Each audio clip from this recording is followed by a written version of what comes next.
Yo, what is up, folks? It's your boy Sports PSP in the building. Sorry, folks, having some technical difficulties real quick. Damn, having a problem with my camera. But hope everyone is enjoying a fantastic Friday evening. Boy, we got a lot of stuff to talk about. As you all know, folks, football season is almost around the corner. Tomorrow will be the college football games. Of course, there's some big games such as North Carolina versus South Carolina. And of course, Sunday night, you got LSU going up against Florida State. So we got some big time college football games to look at right there. And then, of course, the NFL regular season, which is almost a week away. We got the Thursday night matchup between the Detroit Lions against the reigning Super Bowl champions, the Kansas City Chiefs. And then, of course, the rest of week one of the regular season. One of the games I'm interested in seeing, not just the Lions and Chiefs game, not just because of the Chiefs, because they're the reigning Super Bowl champions, but also the Detroit Lions, because I have them as one of the teams to finish the NFC North division. But also one of the games that I'm interested in looking at this season is the Buffalo Bills versus the New York Jets. Monday Night Football on ESPN. This will be Aaron Rodgers, first time in a different team. He is a New York Jet. Of course, we all know the news he made in Hard Knocks in the offseason with the team. This is big. This is big news for the New York Jets. This is a team that actually has a chance to compete in the AFC East division. I don't have them winning the division. I actually have the Buffalo Bills because I think they're just a better team, more experienced team. I do, however, expect the Jets to make the playoffs this season. So it's going to be a lot on number 8, Aaron Rodgers. And then, of course, we're going to talk about some other things, start, bench, or cut. But I want to talk about, before I get into the NFL, before I get into college football, I want to talk about Noah Lyles, the Olympian track runner. He said something very compelling that I really wanted to get into. Sorry again, folks, I'm still having issues with my camera. But he said something about the NBA, about world champions. This is his quote. I have to watch the NBA finals and they have world champion on their heads. World champion of what? The United States? Don't get me wrong. I love the US at times, but that ain't the world. We are the world. We have almost every country out here fighting and thriving and putting on a flag to show that they are represented. There ain't no flags in the NBA.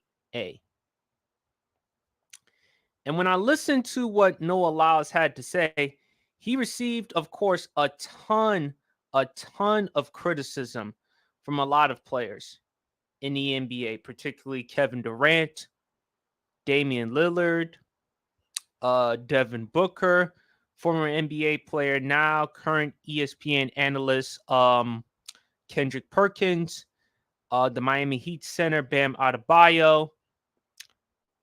So Lyles has received his criticism. Now, in fairness to Noah Lyles, he has won 3 gold medals.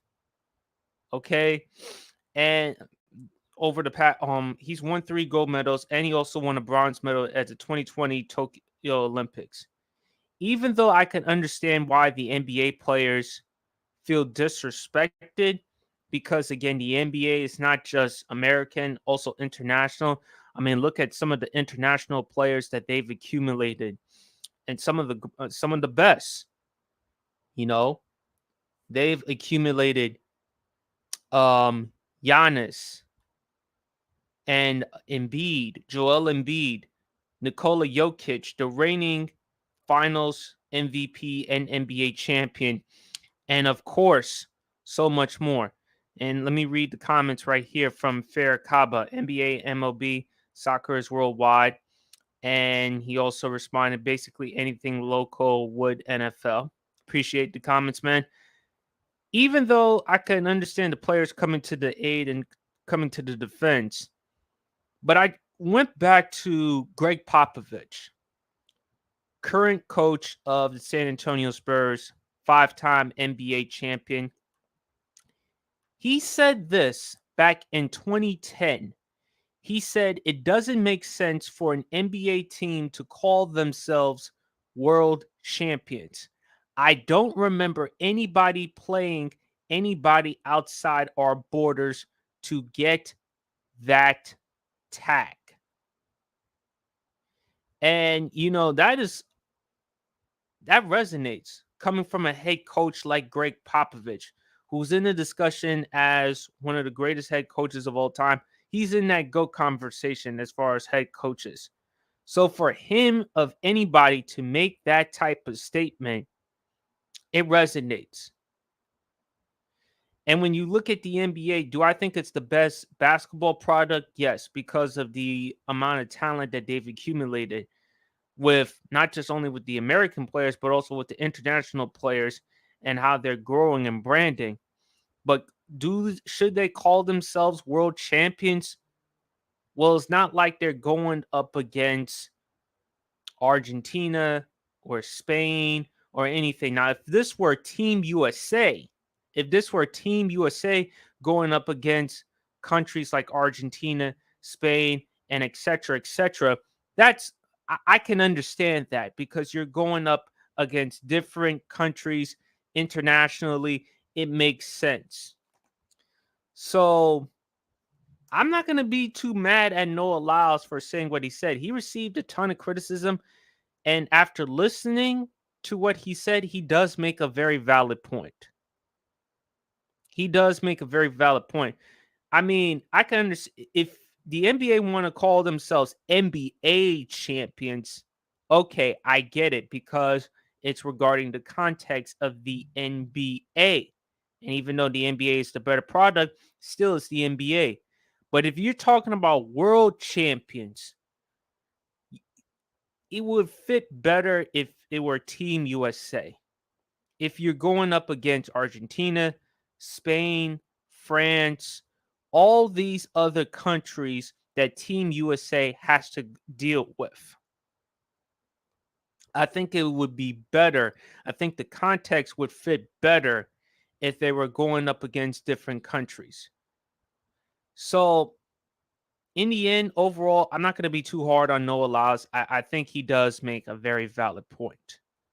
A lot. I mean, I understand the NBA players coming to the aid, coming to the defense, because after all, they play in the NBA. They put in the blood, they put in the sweat, they put in the tears. But Noah Lyles does make a very valid point. And and again, he faces different countries. So he would understand what it's like to be called a world champion. So I don't really have much of a problem with Noah Lyles had to say. So what says you folks? Do you have a problem with what Noah Lyles had to say about the NBA? Only thing I will say with Noah Lyles, if you're gonna say that with the NBA, that's fine, but you have to say that with other leagues as well. MLB, NFL, other leagues. It can't just be the NBA. He's not wrong with what he said about the NBA. I think he should incorporate other leagues as well to classify themselves as world champions. That's where I feel like he should have put it out there. But that's my opinion. Um, so I'm gonna leave it there. And look, before I get into some football, whether college or the NFL, I gotta talk about one Ben Simmons. Now, look, anybody who knows me knows I've been very critical on Ben Simmons. And I listened to Charles on Dreamers Bro. Go check out his podcast. He has said it best about Ben Simmons for the past couple of years, that Ben Simmons is wasting everyone's time. He thinks that Ben Simmons is one of the, if not the biggest time wasters in the NBA. I think Ben Simmons is also one of the biggest excuse makers in the NBA as well. And I just get fed up with all the excuses with Ben Simmons.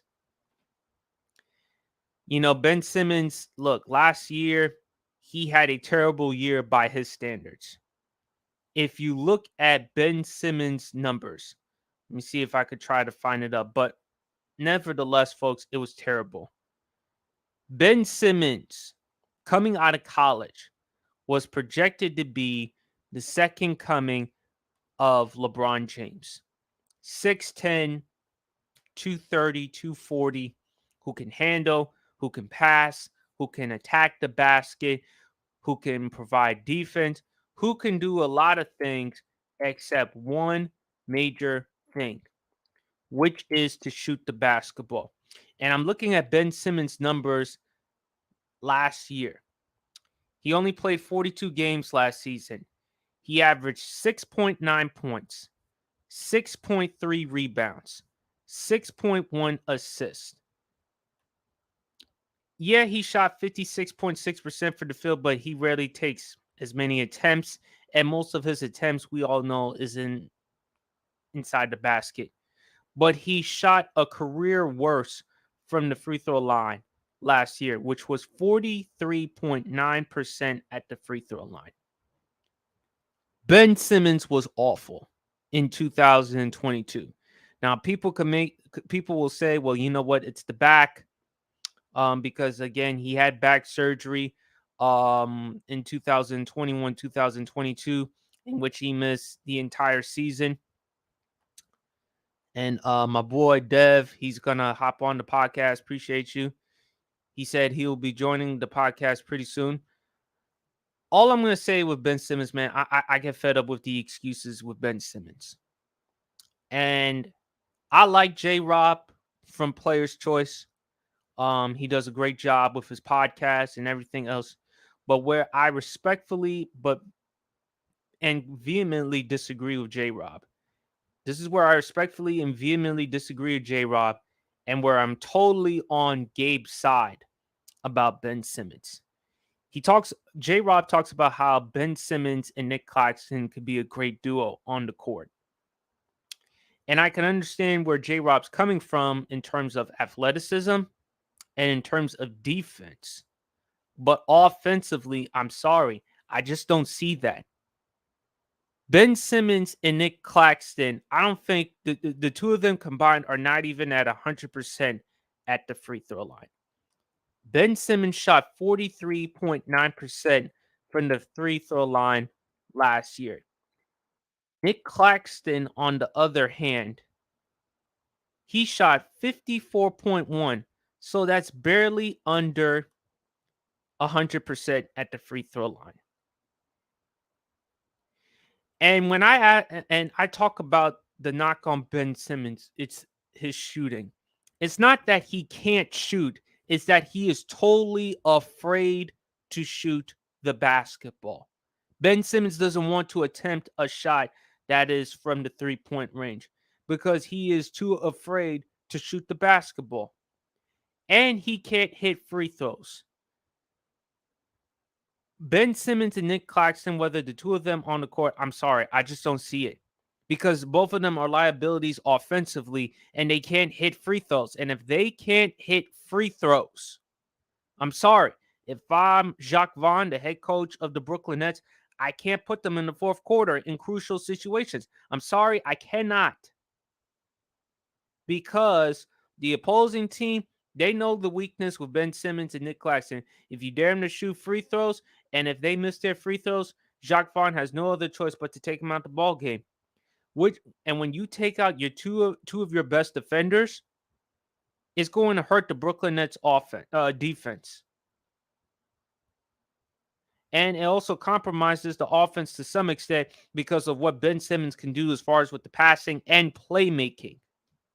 And the other thing I disagree with Dezo, he's on the Big Ox podcast. He does a good job as well. He talks about how Ben Simmons has improved each year as a playmaker, as a defender, but no one cares We knew what Ben Simmons would. We knew Ben Simmons had those capabilities. At the end of the day, it doesn't matter unless Ben Simmons learns how to shoot the basketball. And when I say learn how to shoot the basketball, I'm not asking him to be Steph Curry or Klay Thompson or Reggie Miller, any of the elite shooters the game has ever encountered. That's not what I'm asking Ben Simmons to do. What I'm asking Ben Simmons to do is improve his game, improve his area in terms of his shooting. He's got to feel comfortable enough to shoot the basketball. He doesn't have to shoot it like Steph. Nevertheless, he has to feel comfortable enough to shoot the basketball. And when and this is what I will say about Ben Simmons. And before that meltdown in the Atlanta series, I have defended Ben Simmons. I said if you had a choice between Joel Embiid or Ben Simmons, who would you rather build the franchise around if you're Philadelphia? I said you'd rather build the franchise around Ben Simmons because I don't trust Joel Embiid's durability and health. The past 3 years, Joel Embiid with Doc Rivers, he's giving you elite production. The past 3 seasons, he's been in the discussion for the MVP. I thought that you should have, at the time, you should have moved on from Joel Embiid only because of the durability issues. Ben Simmons, on the other hand, you could build the franchise around him, surround him with shooters, and put and utilize him kind of like how Milwaukee did with Giannis Antetokounmpo. That would be a good scenario with Ben Simmons. Ben Simmons ain't even that. And what I've also realized with Ben Simmons, he can't be the number one option. He has to be at best a number two option or a number three option. I think the organization, the Brooklyn Nets organization, should build around the offense around Mikal Bridges. Mikal Bridges, I think, heading into next season, will be in the discussion to make the All-Star team. And I think he'll also be in the discussion for most improved player of the year because I know what he can do defensively and he's got a mid-range game, but he's improved. I mean, you look at some of the scoring that he did last season. I think Mikal Bridges is on pace to have a big-time year, all-star caliber season, most improved player of the year season. Ben Simmons, I'm not asking Ben Simmons to score 25, 30 points a game, but can he at least give me 14, 7, and 7? And the reason why I want to bring up Ben Simmons, sorry to waste my time, folks, and waste your time. This is what Ben Simmons had to say in an interview with Mark Spears of ESPN. This is what Ben Simmons had to say. For me to come back and dominate people will be great. I don't intend to come back the same player I was last season because that's not even close to where I am. I get excited because I'm like, damn, I would expletive on the player I was last year.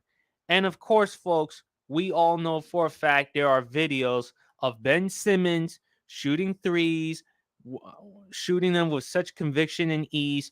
And I'm like, when I saw the videos, stop buying me with that shit.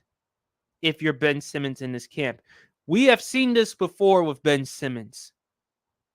We have seen this before with Ben Simmons.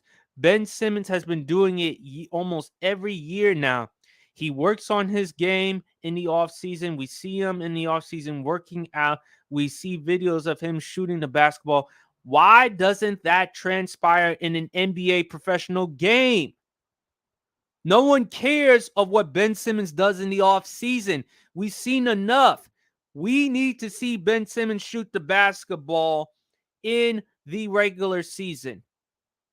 I hope my boy Leaf is actually hopping on to the podcast to give his take, to get his opinion, because anyone who knows Leaf knows he is a diehard Brooklyn Nets fan, and he can't stand Ben Simmons.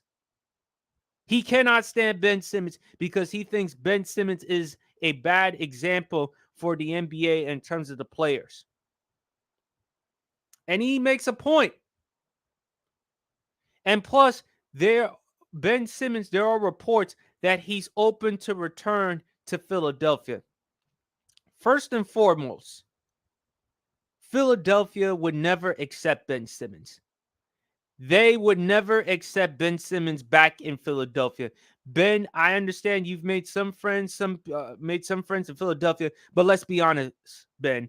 The media, the public, they don't want to deal with your ass because considering how the way you played in that series against Atlanta and how you were able to do whatever it took in order for you to get traded to Philadelphia. Remember, when he practiced in Philadelphia, there was the video with the cell phone in his pocket.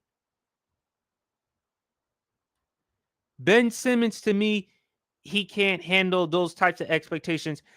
The minute he steps into Philadelphia, he's going to get booed. And besides, you open to return to Philadelphia, how are you going to handle Joel Embiid?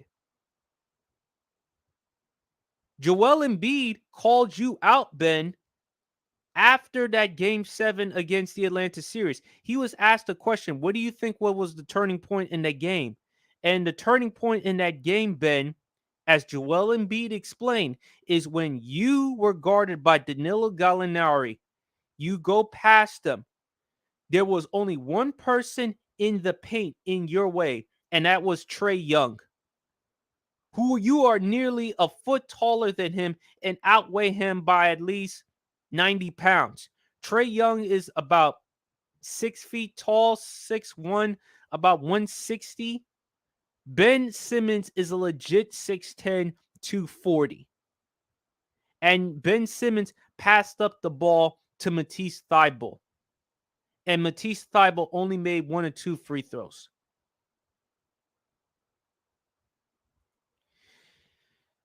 Doc Rivers at the time also said was asked this question: do you think you could win a championship with Ben Simmons as your point guard?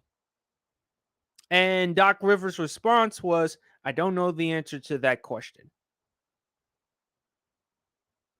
And Ben Simmons, the other thing I questioned, and I've talked about this with Chill on Player's Choice and on his personal podcast.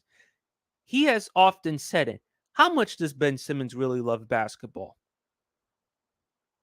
I don't think Ben Simmons, in my opinion, loves or truly loves the game of basketball. I think he loves basketball for 2 things and 2 things only, which is make him a ton of money because he's about to make nearly $80 million within the next 2 years, and fame and fortune. That's what Ben Simmons loves, because we see Ben Simmons at times with the outfits that he wears. And I don't have a problem with the outfits. I don't have a problem with Ben Simmons' lifestyle. What I have a problem with Ben Simmons is that you're entering year 8 in your career, realistically year 6, because you missed your first year, and a couple of years ago you missed the entire 2021-2022 season. So realistically, it's 6 seasons. And still, you have not improved your game, in my opinion. And Ben Simmons, I'm sorry. I'm tired of the excuses with Ben Simmons. And I had the casual on the podcast a couple of weeks ago. He said he had Jordan Poole as the most approved. And I get it. Jordan Poole's in a new organization, new team. But I do think Jordan Poole will be okay because I don't have that much expectations. I don't have that much expectations for him except score. He's probably going to average around. He's going to be in that low 40s, the 41, 42% from the field, but he's probably going to give you 25, 26 a night, given the fact that Kyle Kuzma is on the team. Other than Kyle Kuzma, who are you going to ask to get buckets? It has to be Jordan Poole. But Ben Simmons, to me, is under the most pressure. And if Ben Simmons replicates another year like he had last season, then I'm sorry. I'm done. I'm done with Ben Simmons. I'm just tired of the excuses with Ben Simmons, and I think people just need to stop it. So that's what I got to say regarding Ben Simmons. But hold on, I got a guest on the show. Jay Bailey, how you doing, my What up? bro? I'm good, man. My bad. I can't have my camera on, but what up? What up? What up? What up? For those who may not know, Jay Bailey, he's on the Stay Tuned podcast. Check him out. every Tuesday nights, 10 p.m. on YouTube. Does a very good job, man. Yes, How's sir. everything going, man? Man, it's cool. Doing all Uh, right, man. basically, I just talked about some topics regarding Noah Lyles, his world champions, and Ben Simmons. What are your thoughts about Noah Lyles? About what he said about world champions? Man, I get both ways, but I'm more on the. I mean, we have all the best world players playing in the NBA, so why not call ourselves world champions? Because to me, it's that simple.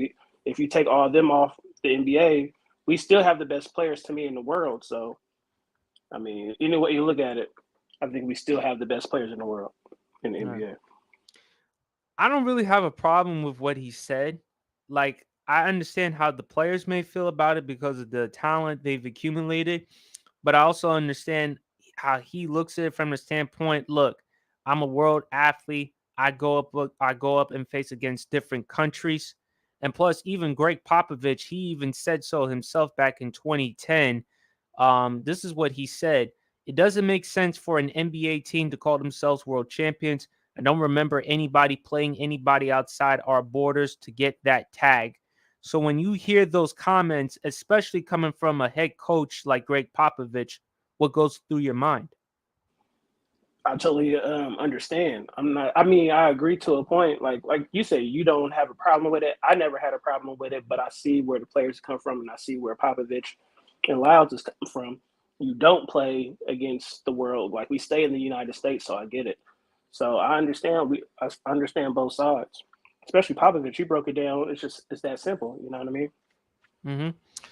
Now, I talked about Ben Simmons. I've said this before of Ben Simmons. I think Ben Simmons is one of the biggest excuse makers in the NBA.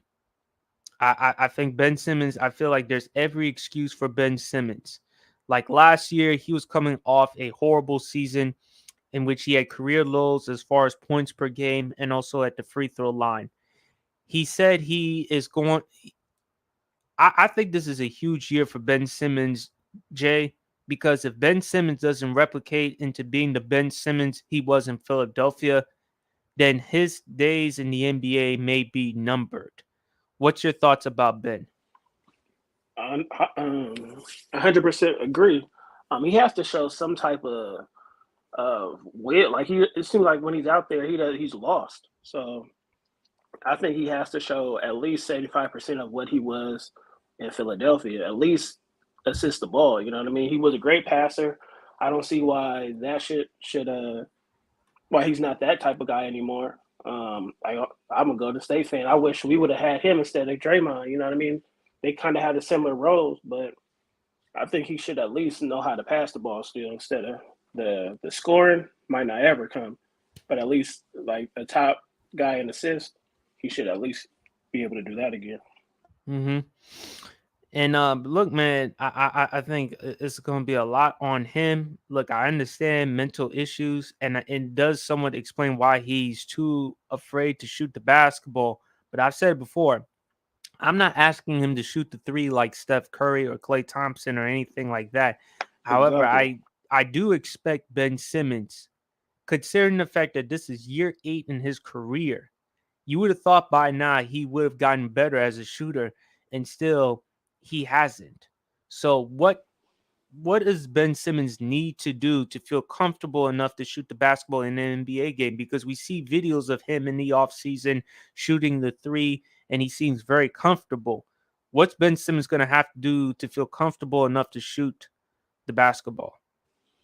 He just gonna have to get out there and fight them demons, man. Like he gonna get booed. Like that comes with the territory. You know what I mean? Like it's been like 2 years so far, so he gonna get heckled in the crowd and people gonna talk crazy about him on social media.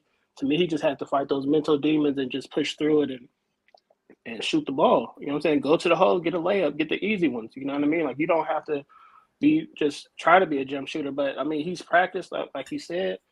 Like at least try. Like they're gonna leave you open, so at least try. But he's a good defensive dude too. So I don't know why he that fell off too. Like he was a good all around player to me. Yeah. What up, Context? How you doing, bro? Yo, PSP, what's the word, my guy? Salute, brother. What's going on, my Salute. man? Good man. We just talking about some Ben Simmons right here. Ben Simmons had some comments. I don't know if let me show you the comments that he had to say. Let me see if I have it right here. I know I have it somewhere. Is it regarding to he wants to go back to Philly or Yeah, the we're gonna talk about that. He okay, said okay. this is what he said in an interview with Mark Spears of Anscape. He Mm. said, "For me to come back and dominate people will be great. I don't intend to come back the same player I was last season because that's not even close to where I am. I got excited because I'm like, damn, I would expletive on the player I was last season. And yeah, as you alluded to, context, there are reports that he's open to return to Philadelphia. I'm like, the public and the media, they don't want to deal with Ben Simmons ass. Philly's done with him. They don't want anything to do with him. But what's your thoughts about Ben Simmons? Do you think he's under the most pressure heading to this season context? Um, it's a catch-22. I think yes and no. I think because obviously for Brooklyn, I think Brooklyn at this point they're kind of retooling and trying to find their new benchmark. They're obviously they've seen how Mikal Bridges has uplifted his play, right? Um, to the point where I mean he potentially could be an all-star next year. He can have an all-star caliber season. Well, I think he's going. No doubt in my mind, he's going to have an all-star caliber season. It's just if he gets votes. I think with the He'll be in the defensive, conversation for most improved player of the year too. yeah, I can see that for sure. I could definitely see that for sure.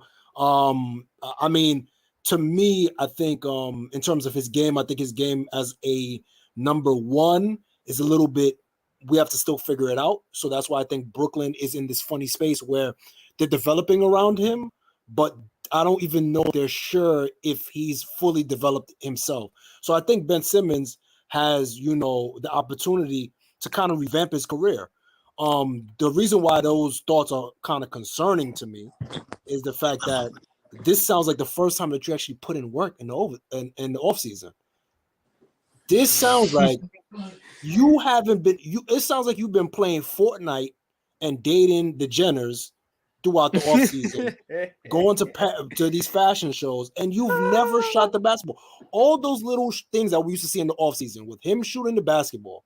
What were you doing this whole time? What were you doing since college? You knew you couldn't shoot since college. Why? Why is it like a new revelation for you that you realize, oh my God, I'm this whole new player?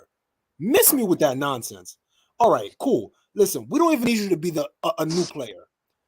Just be aggressive. How about that? How about that? You be aggressive. You get to you try to dunk everything that you can. You know what I mean? Like it would behoove you to not try to play like Giannis. Giannis doesn't have a jump shot, but he's still able to get his points. He's still able to be aggressive. Obviously, Giannis shoots the free throws a little bit better, but at the same token, it's kind of like you're a better ball. Like Ben Simmons, man, you have been a disappointment. I'm not gonna lie to you. You are a big, big disappointment. And the fact that you have the audacity after what you did trying to get out of Philly to say I would love them if they have me back. Miss me with that, not bro. They're gonna pack you up immediately. Your mental health is not built for Philly, and to be honest with you, your mental health ain't built for New York either. You got to put up or shut up. At this point, we about to get you right up out of here. At this point, you see what Julius Randle's going through. It can happen to you too, Ben Simmons. All right. Thank you, context and Leaf. I ain't got to say anything else. The floor is yours. I 100% agree with everything Tex just said. Um, I really don't even like to speak anything Ben Simmons related on any other pages. Be honest with you, bro. Like I kind of saved that for like my net space, man. Shout out to all my the Nets pages, Nets Kingdom, Nets Daily. Big fan Breezy, man, all of them. But he's 100% right. Right now, my percentage level and the belief that I have that Ben Simmons will be a contributor to this team going forward, my percentage is at a mild 40%. I'm at a mild, and coming from me, that is very, very like I think that's more than enough. You giving mad grace, mad Yeah, grace, yeah, yeah, mad yeah. grace. Yeah, that's and the thing is, just off the strength of my fanhood for for everything that I call home here in this city. And when I say this city, I mean Brooklyn. Everybody in New York know I mean Brooklyn. I don't mean New York City. I mean Brooklyn, because Brooklyn is one of the largest cities in the world. But Facts. my thing is, it's at about 40% because when I look at this, it's so many different scenarios that could work with this team in terms of like one thing going forward with this team. Ben Simmons is for sure the best passer on our roster. That's just ain't no way around it. Agreed. It is what it is. No question. And so I think what he can bring with to this team is pace, pushing the ball off the rebound, getting defensive stops, getting easy points that way. You know what I'm saying? And then trying to make everything work that way. Right. And that's pretty much my gist with Ben Simmons. However, the jump shooting and everything, he could still get both feet in the paint, even at the stage that he is at his career today. So I'm looking at all the positives. I'm kind of ignoring all the negatives, but I do think the negatives need to be highlighted. It's one of the reasons why I strongly believe, coming off this back surgery, I think we should bring Ben Simmons off the bench and let him come along. Let him come along with the second unit. If we feel like we could start him, at some point in the season, I would encourage Coach Jock Vaughn to start him. However, this team right now, I think it's filled with a lot of guys that are trying to, make their comeback story somewhat. And Ben Simmons is at the top of that list. So to come back defensively, to I love the team though. Yeah. I do love the team, man. I do love the like, team defensively. Yeah. Defensively, because the they thing got is, some defenders with Bridges. we got rid of all of our defensive. We not only that, we got rid of all of our defensive liabilities. Right. That's what we got rid of. We no more Joe Harris robbing us for $20 million. Cam Thomas on the team. Yeah, Cam Thomas. Who's the starting five? The starting five projected probably is probably Dinwiddie, He can't McHale, play defense. Cam. What with Dinwiddie? Dinwiddie is a solid defender. It's up and down. He could be a solid team defender, bro. Every now and again, because he's a good 6'5", 6'6", and yeah. So him, I got you. Hold on. And the weird thing about it is, go ahead, Lee. Go ahead. Dinwiddie, Bridges, Cam, DFS, and Clax. That's the starting lineup that we had last year at the end of the season, but it may be different this year. I don't know. We did add DSJ. We did add Lonnie Walker. Yeah. We should be good. We should be good. Hold on a second. The thing that I don't like about it is I'm not a big fan of Spencer Dinwiddie being the starting point guard. I think his best role just throughout his NBA coming off the bench. forward, in his NBA career is 6-man point guard. Yeah, I agree with that. He's too erratic with his decision making. Although, and he's a good scorer, but he's not such an elite scorer that him starting all these minutes. You know what I mean? I'll actually go the opposite. PSP, I would actually say, if you're ready to go, you're starting. You're starting, and you're gonna show me when you go against ones. I need to see you against top tier competition and how you're gonna handle the pace, the mental fatigue of it, things of that nature, the decision making, how you're gonna handle that. Are you gonna just go through the motions? You think it's still a game? I need to see that, and I feel like if we put him on the bench, then you're not going to be able to see that, because then you can get away with, you know what I mean? Oh, he's coming along, blah, blah, blah. You're going to no, make a break. We need to see what's been happening. You had we gave you even more. No, I agree. I agree with you, context. I think Dinwiddie has to come on to add on to that, not to cut you off, but to add on to that, I think with him coming off the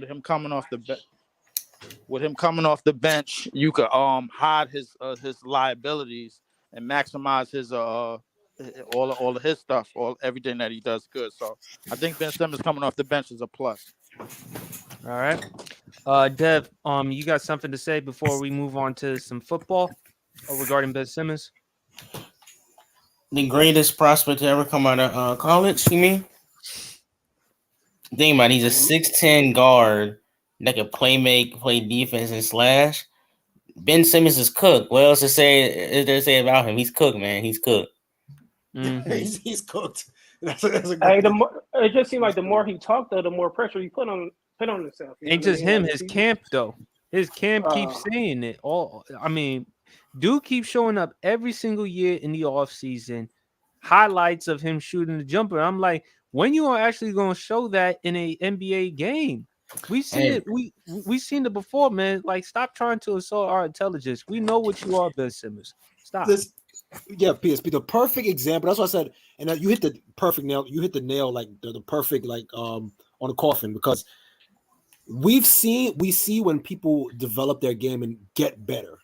We saw Lonzo Ball from high school. Absolutely.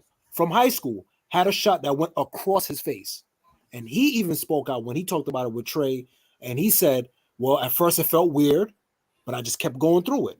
And he put in the pain, and you saw the development from high school from college when he got to the A, when he got to New Orleans, you saw he had some, moments where he had some air balls still, but you saw the development. And in the following, and then once you saw, we got to see just a glimpse. It's unfortunate that he got injured, but we saw a glimpse of when you put in effort and you actually work on your craft, how much it was night and day. it seemed like he took the Markel Fultz approach. I mean, look at Markel Fultz to a certain extent, right? You know what I mean? Even Markel Fultz is, even though he got better.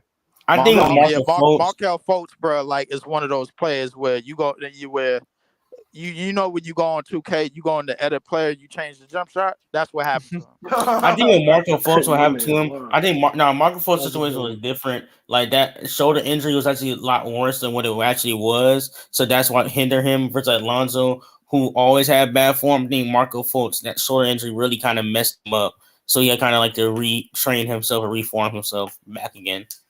All right. But it still gets to the point that hard work always serves off.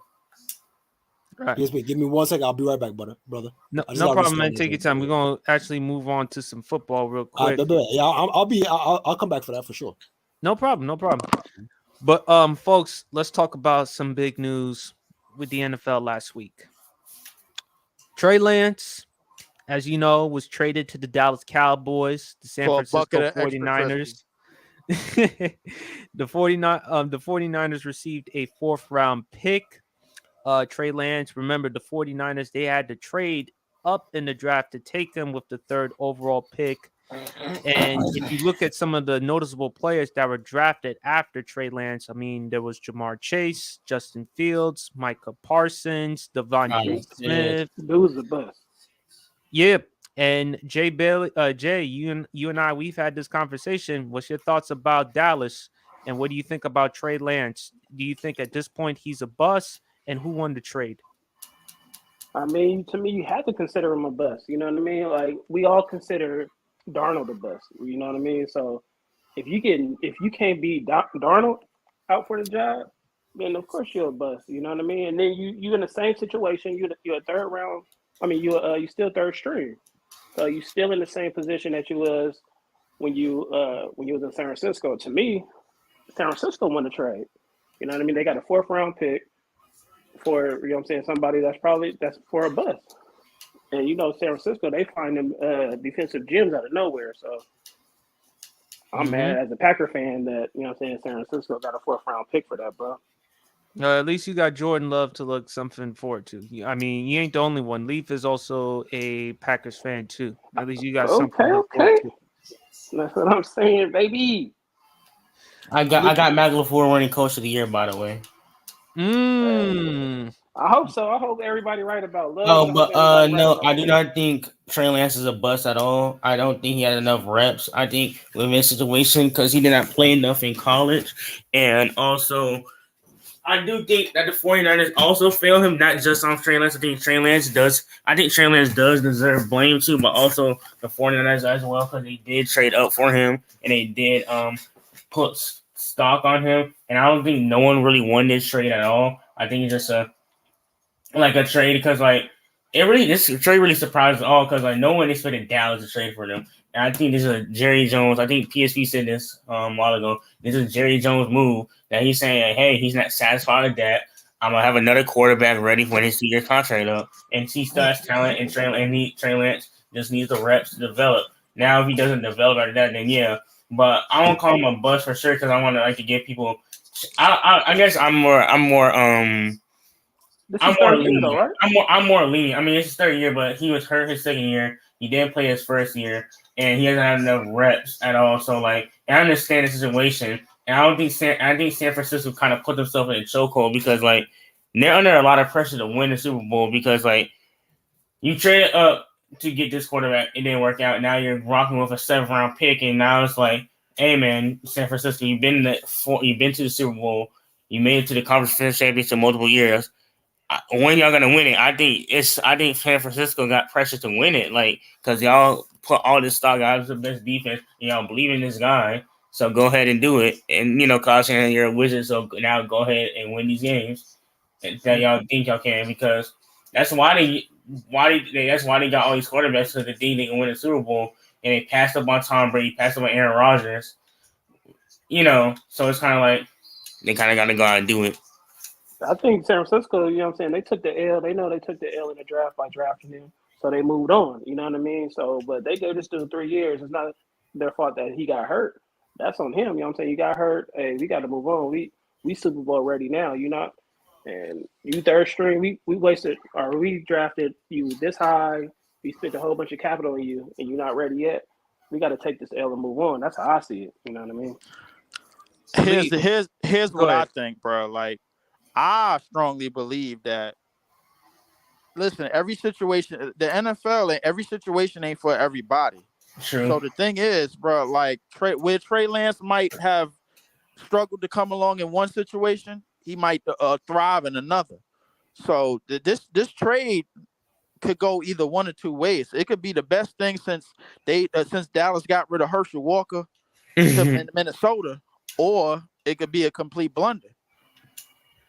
That's how I look at it, man. That's how most NFL trades is. You never know. You never know.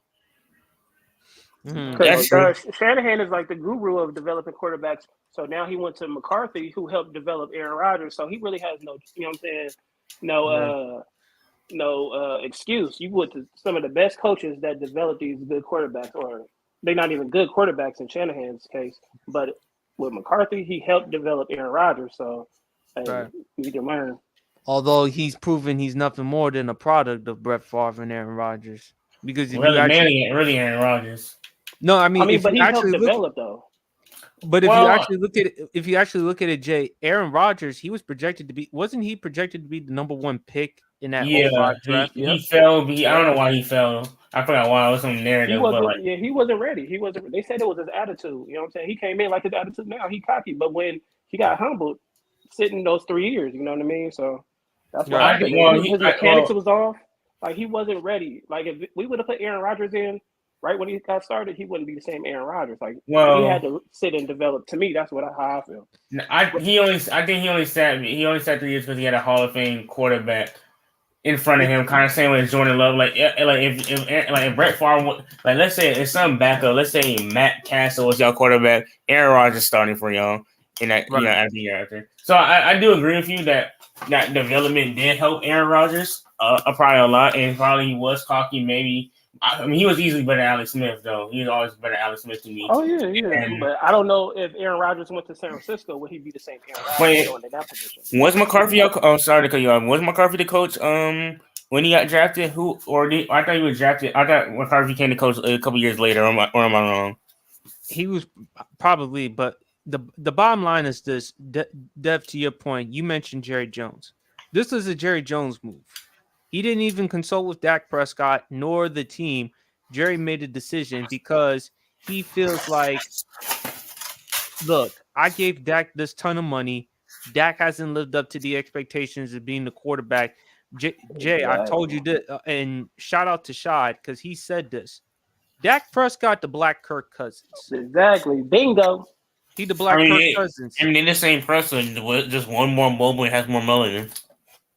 But they could put up the numbers, but at the same time, big moments and big situations, you can't always trust them.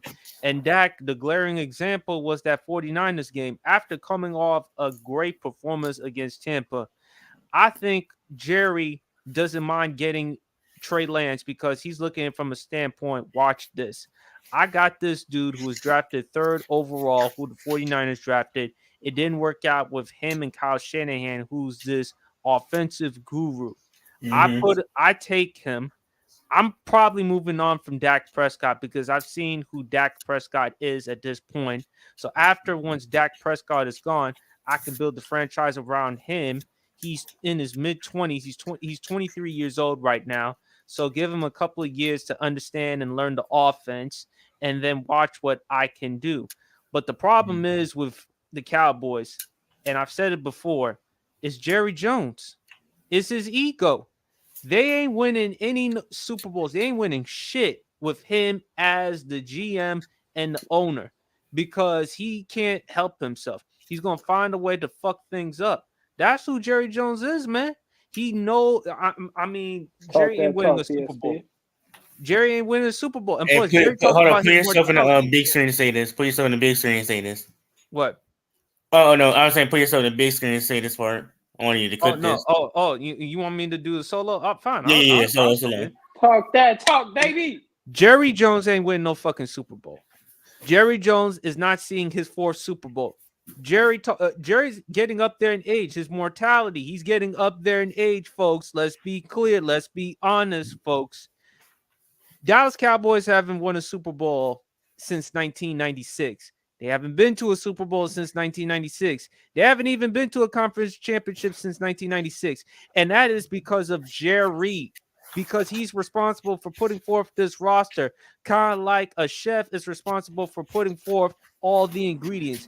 Jerry Jones has proven this is who he is, man. He ain't winning no damn Super Bowl. Jerry's ego, Jerry can't help himself, man. Bottom line, he cannot help himself. And the worst thing that ever happened to Dallas Cowboys in terms of their franchise is when he fired Jimmy Johnson, went with Barry Switzer, and won a Super Bowl. That gave Jerry Jones the validation. You know what? I don't need a great head coach. I don't need a great GM. I can do things my way. Jerry, you've been doing things your way for almost 30 years. What has it done for you other than make you a ton of money, other than America's team? You ain't done shit as far as winning Super Bowls, man.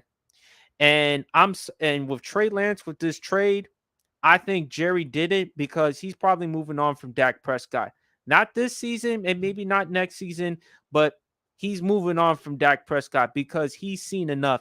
He's not convinced on Dak Prescott. Yet, ironically, if this were Tony Romo as his quarterback, mark my words, he would find a way to keep Tony Romo because he looks at Tony as his son. He doesn't look at Dak in that type of perspective.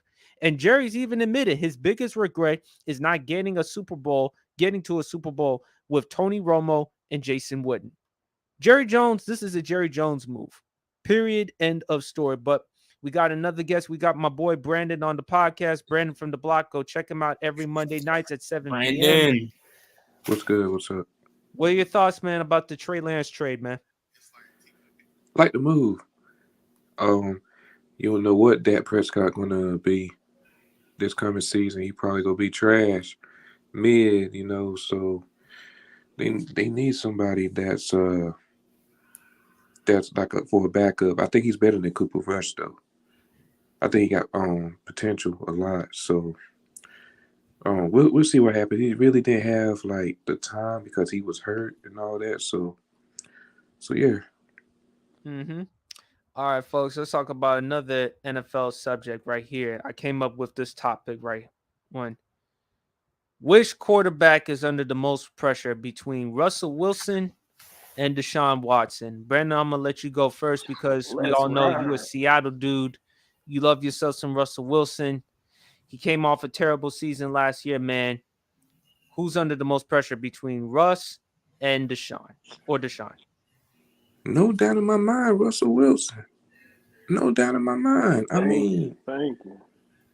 When you was with Seattle and stuff, you was a top 5 quarterback in the league. Simple as that. Top 5. Now you was with Denver.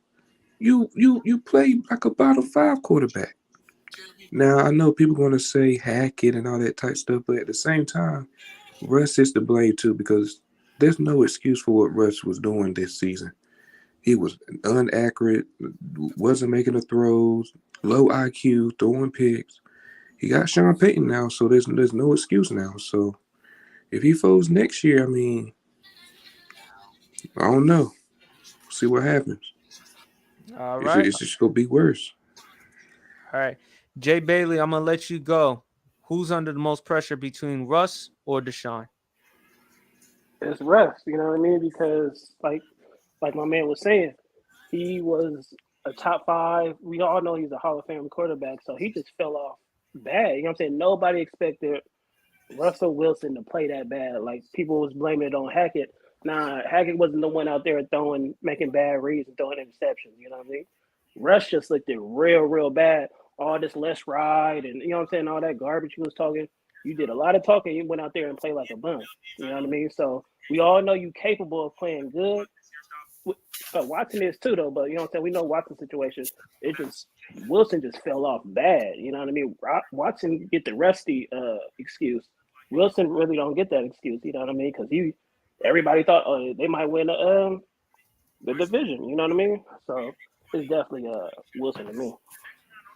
All right, Dev. Who's under the most pressure, Russell Wilson or Deshaun Watson? I think it's easily Russell, because like with Deshaun, we already know what he went through, and he's spent like 2 years of not playing football. Yeah, damn near 2 years not playing football because he missed a season and he had missed like majority of this season. So he's just now getting back to playing football. Versus what Brandon, what's your name? How you say your name? Jay. Yeah, Jay. Yeah, Jay.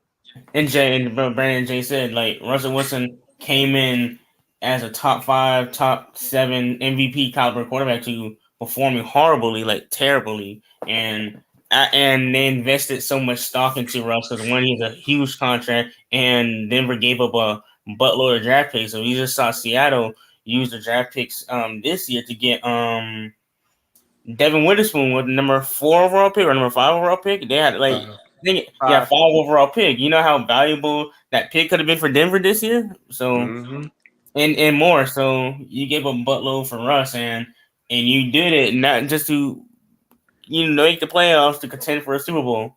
And you had to do that, and you're in the toughest division argument in football. So he's under a lot of pressure if he doesn't at least make the playoffs. I'm going to leave it right here, folks, in terms of who's under the most pressure between Russell Wilson or Deshaun Watson. I think it's Russ. Deshaun, it's fair to say he does have the benefit of the doubt, missing almost 2 years of football. So, in fairness to him, he was rusty. What else do you expect from someone who's been who's missed almost 2 years of football? You expect him to be rusty. Russ, he was expected to do well in Denver to help get this team to the playoffs, considering the amount of quarterbacks that they had. Brock Purdy, Drew Lock, Paxton Lynch, Trevor Siemian, Joe Flacco, Teddy Bridgewater. They got more than a guy. They got Russell Wilson, and they paid him a ton of money, and they gave up first-round picks. Sure and he shit the bed. I'm sorry, folks. He shit the bed, and he was awful. It got so bad, even Geno Smith has looked much better. And I've told y'all, I think Geno Smith at this point is a top 10 quarterback in the NFL. Russell Wilson looked that bad. I mean, let's not forget the Christmas game. He made Baker Mayfield look like the second coming of Peyton Manning or Tom Brady. Russ was shit in that Christmas game. He was. Look, I mean, let's be honest, folks. Baker Mayfield looked way better than him. And Baker Mayfield at that point was on his third football team after getting released by the Carolina Panthers. So the fact of the matter is with Russ, Sports Talk and I, we've had this discussion. This is a legacy for Russell Wilson. I still believe he'll still get into the Pro Football Hall of Fame. You cannot take away what he accomplished in Seattle. You can't do that to him. But if he has another year like this last season, and with Sean Payton as a head coach, that's a huge indictment on him. And plus, Denver, they can just eat up that contract, and they can just move on from him with the new ownership. And so, then I don't think he can get any worse. How much worse could it be? How much worse could it get if you Russell Wilson? Jay And Cutler. plus, Exactly. I He was that criticize. bad. Besides, Jay, I've been on the I've been on the Stay Tuned podcast. I've told y'all how I feel about Russell Wilson. Dude, corny. Dude, Yeah, I corny. already know. Yeah, you call. We was cracking up. Yeah, you did call No, dude corny. Broncos country, let's ride, or them damn Subway commercials and all that other shit, or Mr. Unlimited. Dude, trying to show he has personality, and he ain't got no personality, man. Shit, man. And I mean, he makes Jay Cutler look like he makes Jay Cutler look so much better, and Jay Cutler don't have great personality. Russ, I'm sorry, man. He cannot have another year like he had last season. Now, Deshaun, he's got to. We all know about the off the field situations. I ain't getting into that, but it's fair to say he almost missing 2 years of football. What do you expect, Russ? If he has another year like that, like last season, this may be it for him. It may be. yeah, It may and be. I'll add that up, PSP. If Russ has another bad year, I ain't gonna lie, we gotta look in the past to say, was Pete Carroll doing all the carrying? I can't even say that because Russ is like older and hurt and like Yeah, that's hurt true, now true. and been to injury, so I'm not gonna I ain't say gonna be all that that. nasty. I ain't gonna be that I don't think nasty. it can't get that nasty. If he was like younger, then yeah. But like this is an older Russ now. You know what's crazy? He's actually one of the. He might be the second or third. He might be top 5 oldest quarterbacks in the league now. Now think about it. Yeah, He's 30. He's 35 years. He's Yeah, because 34. He'll be 35. A-Rod's 40. He's the oldest. Mm-hmm. But And you again, got So yeah, he be might be on a second. decline Then. though. Dang, that's I crazy. think I'm not lying. We he getting can't get old, no y'all. worse though. He can't get man, no worse. yeah. Now Watson too. He could be he on fraud watch too. I mean, not Russ on Watson.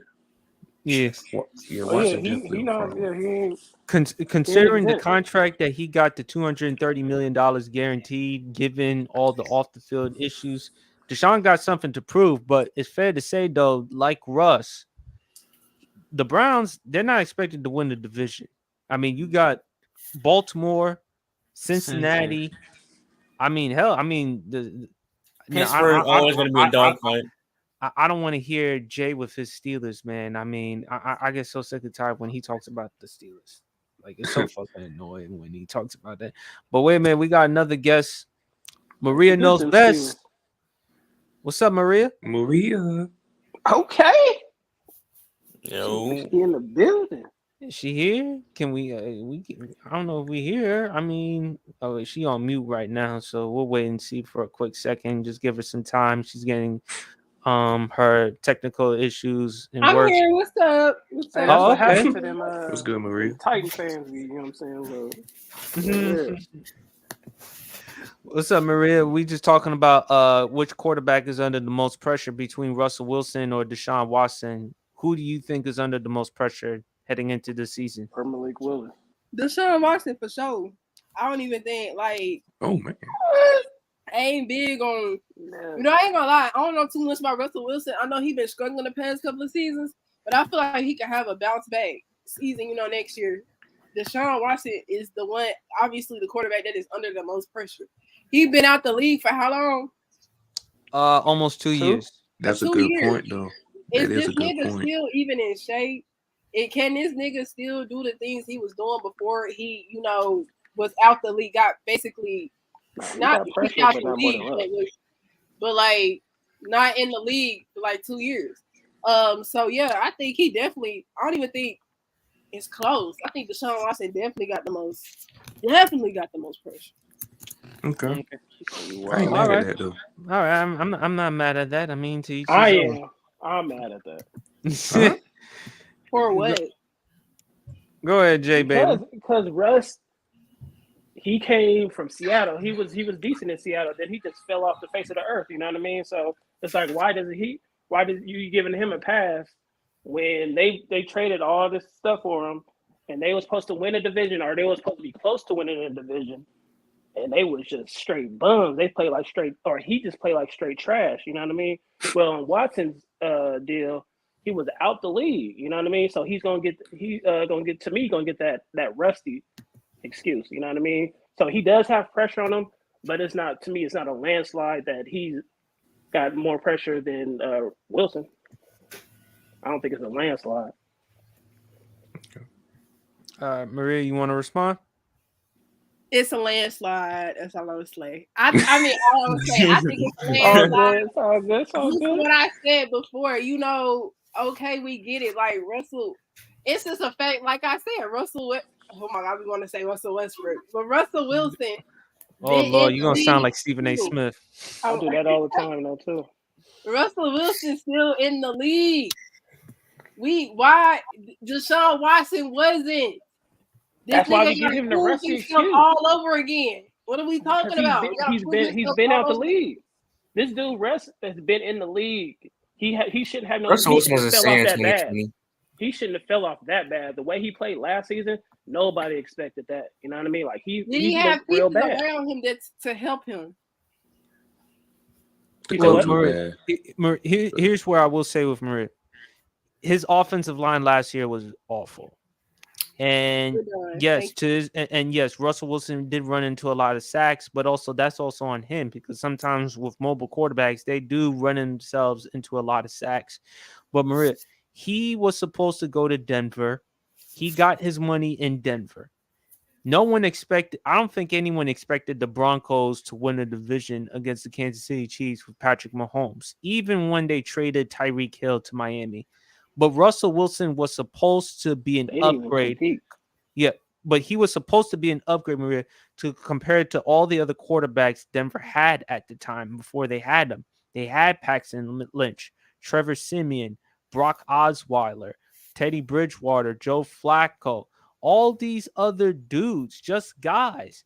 Russell Wilson was supposed to be more than a guy.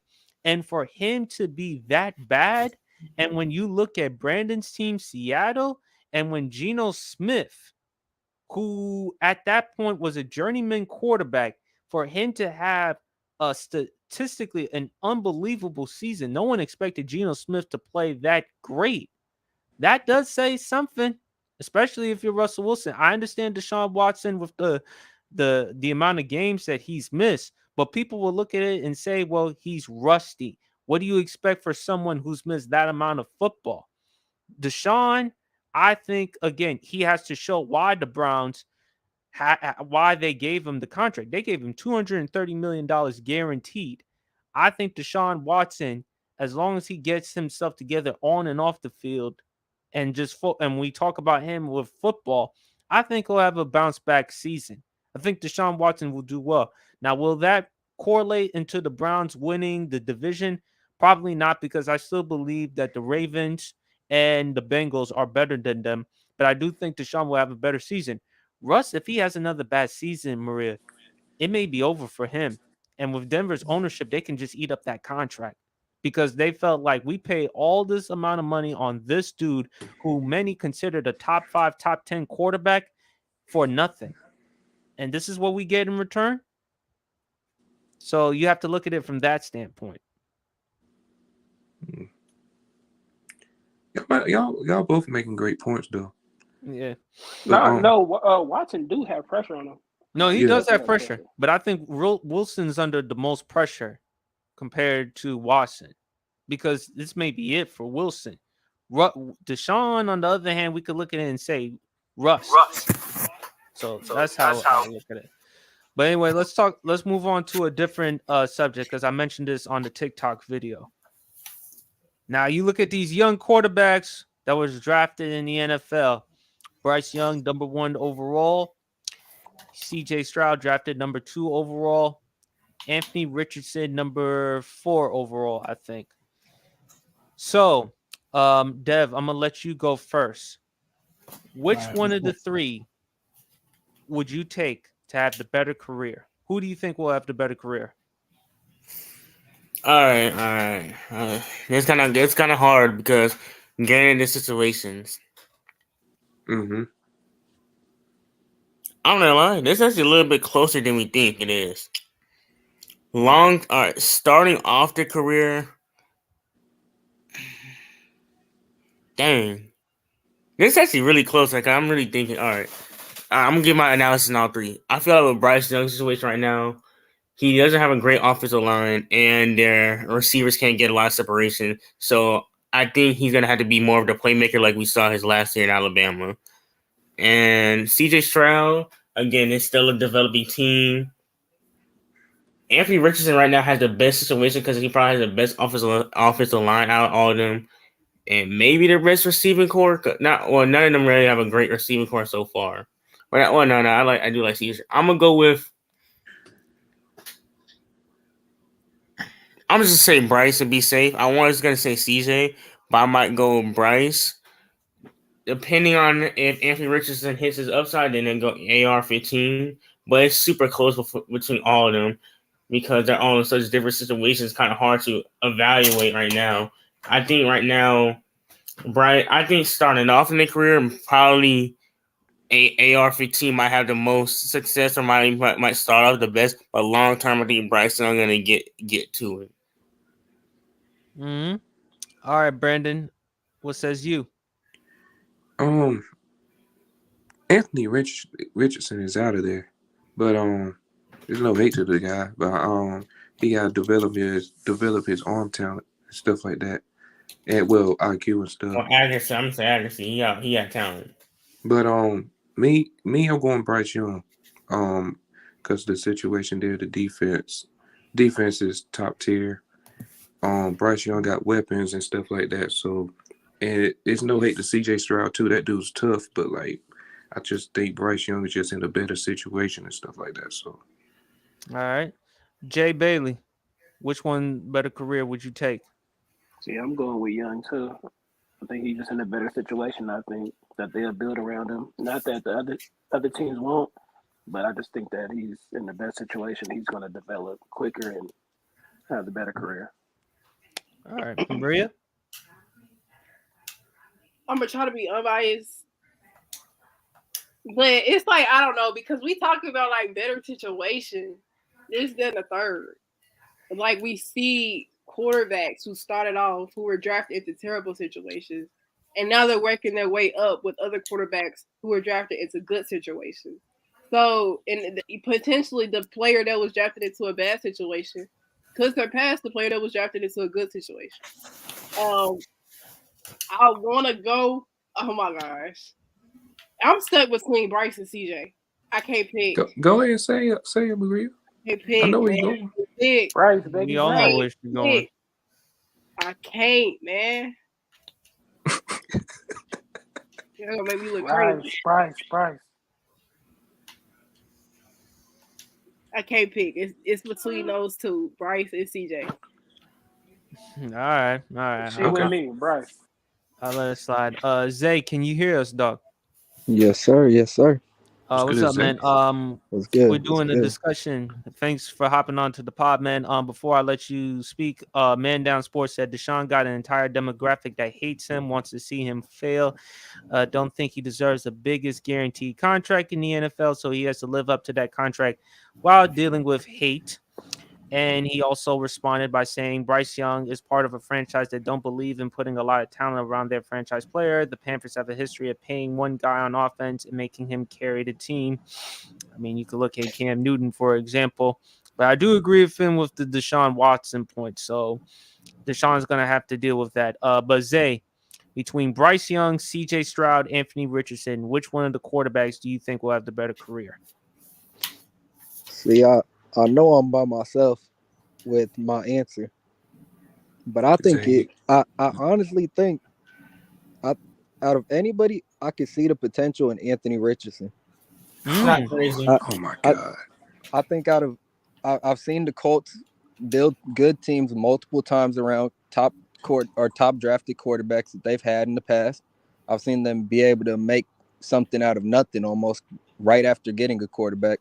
So I can see them having the potential to get good receivers to put around him. They already have a pretty good O-line. The defense needs worked on, but they'll be good. I think his intangibles are able to progress with the NFL and how the NFL is directing towards quarterback-wise. I think he only needs to work on his arm talent and his accuracy, really. And I think the minute he gets accurate is the minute he becomes better than both of them because he has everything else. I actually do agree with that, honestly.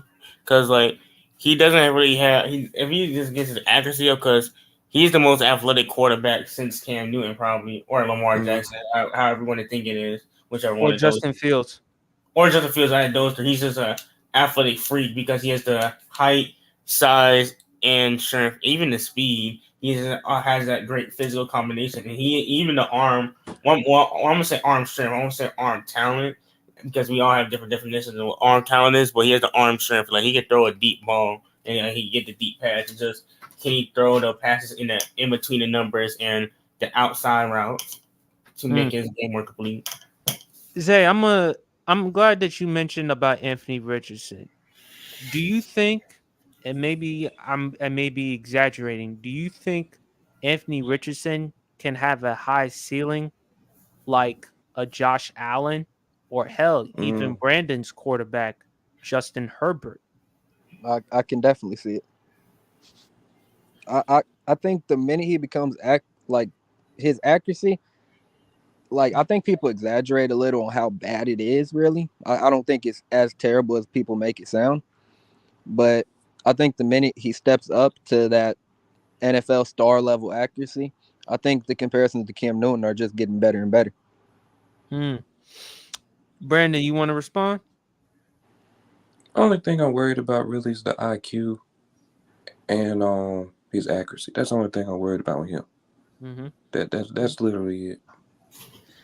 I think I know where Maria was gonna go, but I'm gonna go with did CJ. too. I'm gonna go with CJ, and the reason why I'm gonna go with CJ, I like CJ coming out of college, even though he lost against Georgia, Jay's team, but he did put on a show. Yes, sir. And I think CJ Stroud, he's not the most athletic quarterback compared to Bryce and Anthony Richardson, but I do think he's mobile enough. And I like where the Houston Texans are right now as an organization by bringing in D'Amico Ryans, a head coach, former defensive coordinator of the San Francisco 49ers. So he's definitely going to do his part as far as helping out the defense. And also, the third overall pick, the Cardinals, they traded to the Houston Texans, and the Houston Texans drafted the best player available, which is Will Anderson Jr., which was a big steal for them. So I think you have CJ and Will Anderson Jr. as the cornerstones of that franchise. And I believe CJ is going to get better. John Mechie, the third, is going to come back. So I think him with Dalton Schultz, who I like Dalton Schultz a lot from the Cowboys. So I think as they continue to build around CJ and give him some more talent on the offensive line and some weapons. And I like how CJ throws the ball naturally. I think CJ will be okay. I think he'll actually do fine. That's how I look at it, in my opinion. So, and yeah, Maria, I see your opinion. PSP spitting. Just because I'm a Michigan fan, I don't love Ohio State. Let me be clear about that. I'm a Michigan and Oklahoma dude, but at the same time, I'm fair minded. I always keep it real. So that's me. But Yes, love it. I like CJ. No, I keep it real. The truth is the truth. My mom was a lawyer. Look, I learned everything I can from my mom as far as that lawyer, that truth mentality. But I like CJ. I think I go CJ, I go Bryce, and I go Anthony Richardson. Anthony Richardson has the higher ceiling amongst them because of the athleticism, the arm, and what he could be. You know, Josh Allen, when he was drafted 7th overall, the knock on him was the accuracy. If Josh Allen had better accuracy, better anticipation skills coming out of college, he would have been the number 1 overall pick.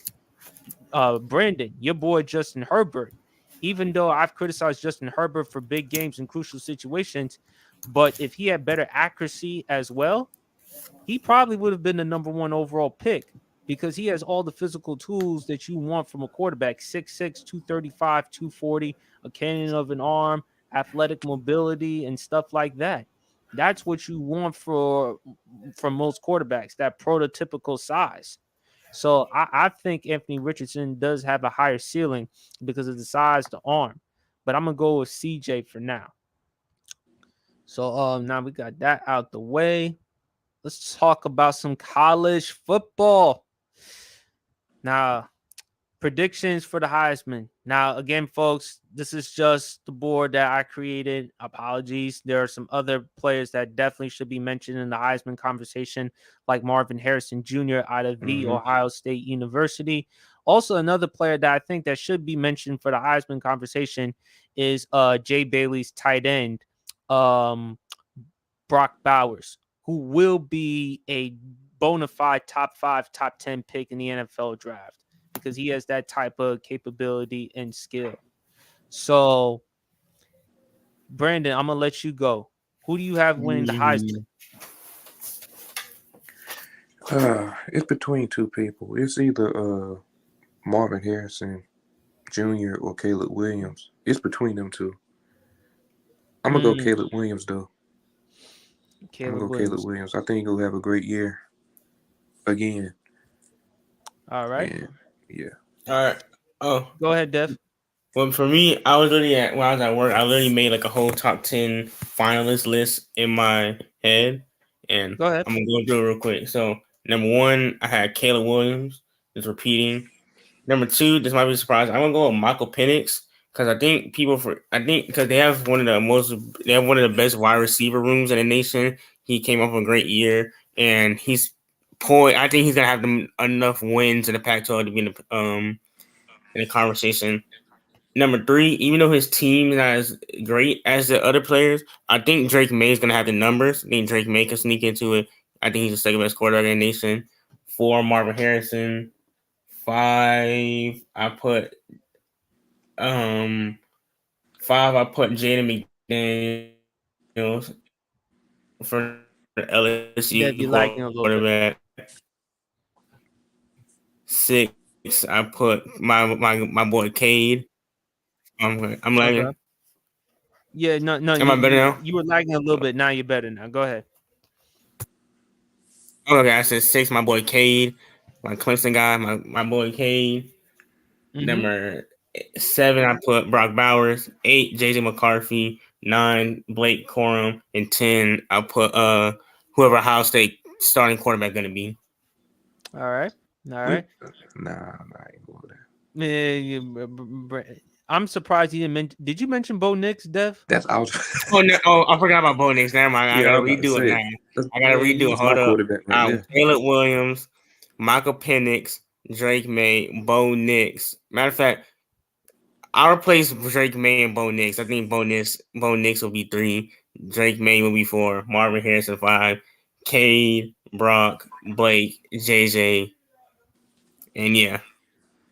All right, Zay, who's your Heisman pick? Yeah, so I feel like the easy answer is Caleb Williams or Marvin Harrison Jr. So I'm gonna try to go a different route. I'm gonna say I wouldn't be surprised if Drake May found a way to win it due to the season he had last year and the way he played, his numbers and whatnot. I could definitely see him going up by the fact that I think his team is building well around him. The college is pretty good at building, so I wouldn't be surprised if they're better. Another person who I think it'd kind of be weird for him to get it, but I wouldn't be surprised if he got it, would be Jordan Travis. I forgot. Jordan Travis. He's been in college since 2019 now. And every year he's just. It seems like every year he's just getting better and better. His numbers are getting better. He's the type of player that he could have a 4,000 total yard season easily. And if he plays well enough and his interception to touchdown ratio is looking good, I could see him winning it too. All right, Maria, who's your Heisman? I'm gonna be honest. I gotta go do more research on the Heisman stuff, but I'm just gonna go Caleb Williams because he won it last year. For right now, I want to see somebody else, but I'm just gonna say the same answer, Caleb Williams. Right now. Even though a lot of y'all say Caleb Williams, and that's fair. Marvin Harrison Jr., that's fair. I like the kid Michael Penix Jr. from Washington. Me too. I do like him too. I think this will not only be a great chance for him to be in that Heisman conversation, but also with the draft. even though I believe Caleb Williams is the consensus choice for the number 1 overall pick, and I believe Drake May is the second best quarterback. But I think he can definitely be in that conversation. Also, another guy that we forgot to mention. What about this kid from Texas, Quinn Ewers? It's a lot of talent this year. Like I think there's a lot. It's a really talented class for quarterbacks. Like there's a lot of good quarterbacks, and especially if they have a good year, that can increase their draft stock a lot because it's not just Caleb Williams and Drake May. Like I think Michael Penix is very like if Michael Penix doesn't get hurt in college, he's like his draft prospect is way higher than what it actually is. He's a lot better quarterback than what people think it is. All right. That's not. I mean, I can't knock you for that. My only thing with Quinn Ewers is I feel like if the team is doing good and he's already showing out by like 10, 11 games, could you see a world where since they have so many quarterbacks that are good in their depth chart that they take him out so that way he doesn't get injured right before the draft? What you mean?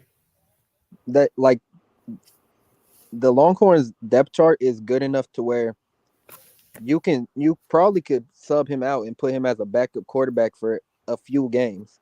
No, it is. They have the best quarterback room in the country. Yeah, and you would be fine. So that could ruin his Heisman opportunity if he's not in the running. Oh, like I see what you mean. If he's not top 2 and there's like 3 games left, he's going to the NFL next year. So do you risk hurting him when you have 2 other quarterbacks that can play?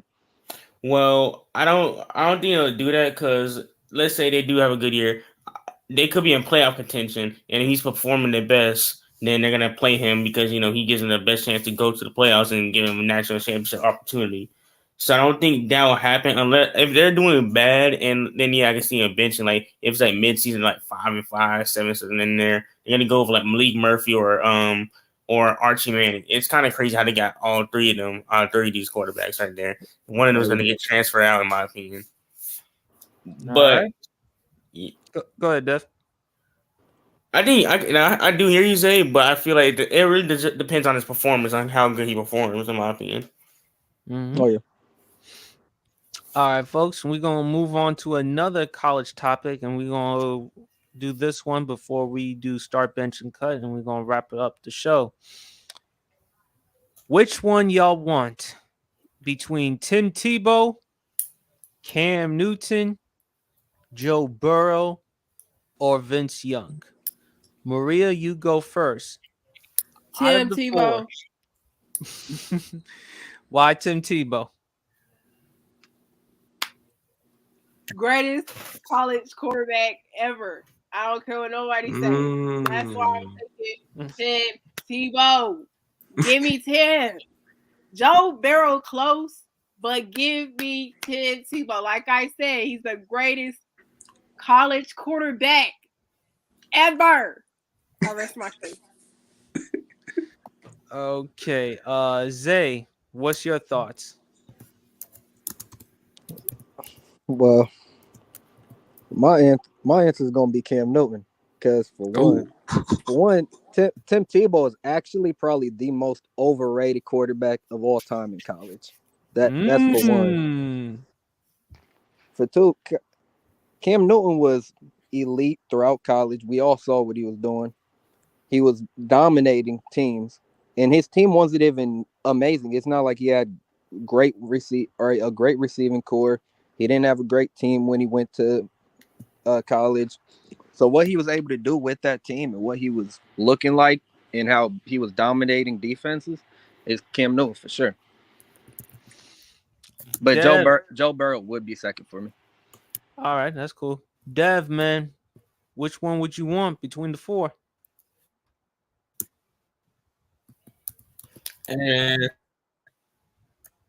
Hey, Zay took the words out of my mouth. Give me Cam.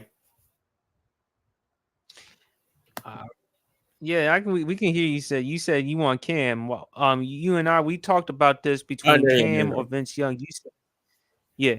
And you said Cam because of what he had to deal with at the time at Auburn compared to Vince Yeah. Young, although Cam only did for like 1 year. But Cam, you won't find a more dominating season than Cam. And considering the lack of talent that he had, which tells you how special he was. Like So, Cam on that football field. I'm sorry. no, go ahead, Dev. Go ahead. No, I'm saying Cam at Auburn. He was like a man amongst boys when he was at Auburn. Like he's making SEC players look bad. Like they couldn't bring him down. He was getting his people wide open. And that run, he had like 30 touchdowns and 7 interceptions. His ratio was good, and Cam was just different that year. I'm going with Cam. And he also had 20 plus touchdowns on the ground as well. Exactly. He had like 50 touchdowns, less than 10 interceptions. He led the team in rushing, I'm pretty sure. I don't remember who the running back was at that time, but I don't know. Name the starter. Name the extra receiver. I remember the running backs. They had Mario Fannin, the senior running back. They also had Antonio McCaleb, and they also had Michael Dyer, the true freshman quarterback, true freshman running back who broke Bo Jackson's freshman record for the most rushing yards. And the wide receivers Cam had were Darvin Adams, Terrell Zachary, Emery Blake, Cody Burns. They had the tight end, rest his soul, Philip Lutzenkirchen. But offensively, it was Cam or bust. The second best player was Nick Fairley, the defensive tackle. So Nick Fairley was tough. Yeah, he was tough though. But when you look at Tim Tebow, and I agree with you, Zay, you could say Tim Tebow was overrated because even though he had the more accomplished career, no, not just Percy Harvin, he also had the Pouncey brothers. He had he had Aaron Hernandez, he had Carlos Dunlap, he had Janoris Jenkins. He had a shitload of talent. And to be funny, Cam Newton as a was freshman. also there. He was also there. He had Percy Harvin too. Yeah. And then man Joe Burrow. Wait. My fault. What's up? So just because Tim Tebow had talent around him, that makes him overrated. I mean, it's not his fault though that he had all this. That's what I'm saying. That's what Zay's saying. But skill wise, people act like Tim Tebow was more skilled than any of the quarterbacks up there that were on that list, and he's not. The reason that some of his numbers looked the way they did is because of the players he had around him. I don't skill wise, I don't think he was better than any of those other three. Would you say Tim Tebow better than Caleb Williams? You could actually make an argument. Caleb Williams over Tim Tebow. You can make the argument. You can say that. If you want me to be nasty, I might go with my boy Deshaun Watson in college. I'm not gonna be nasty. I know I'm the only problem with Joe Burrow is the fact that you can also say Joe Burrow played with Jay Jettis and Chase. Top talent. What's his name? Randy Moss. Which is probably, when I think about it, why I'd put Vince Young above him. But Tim Tebow had even more than Joe Burrow, and Joe Burrow had a ton. I wouldn't say overrated though. But he was still the best player on the team. He's overrated.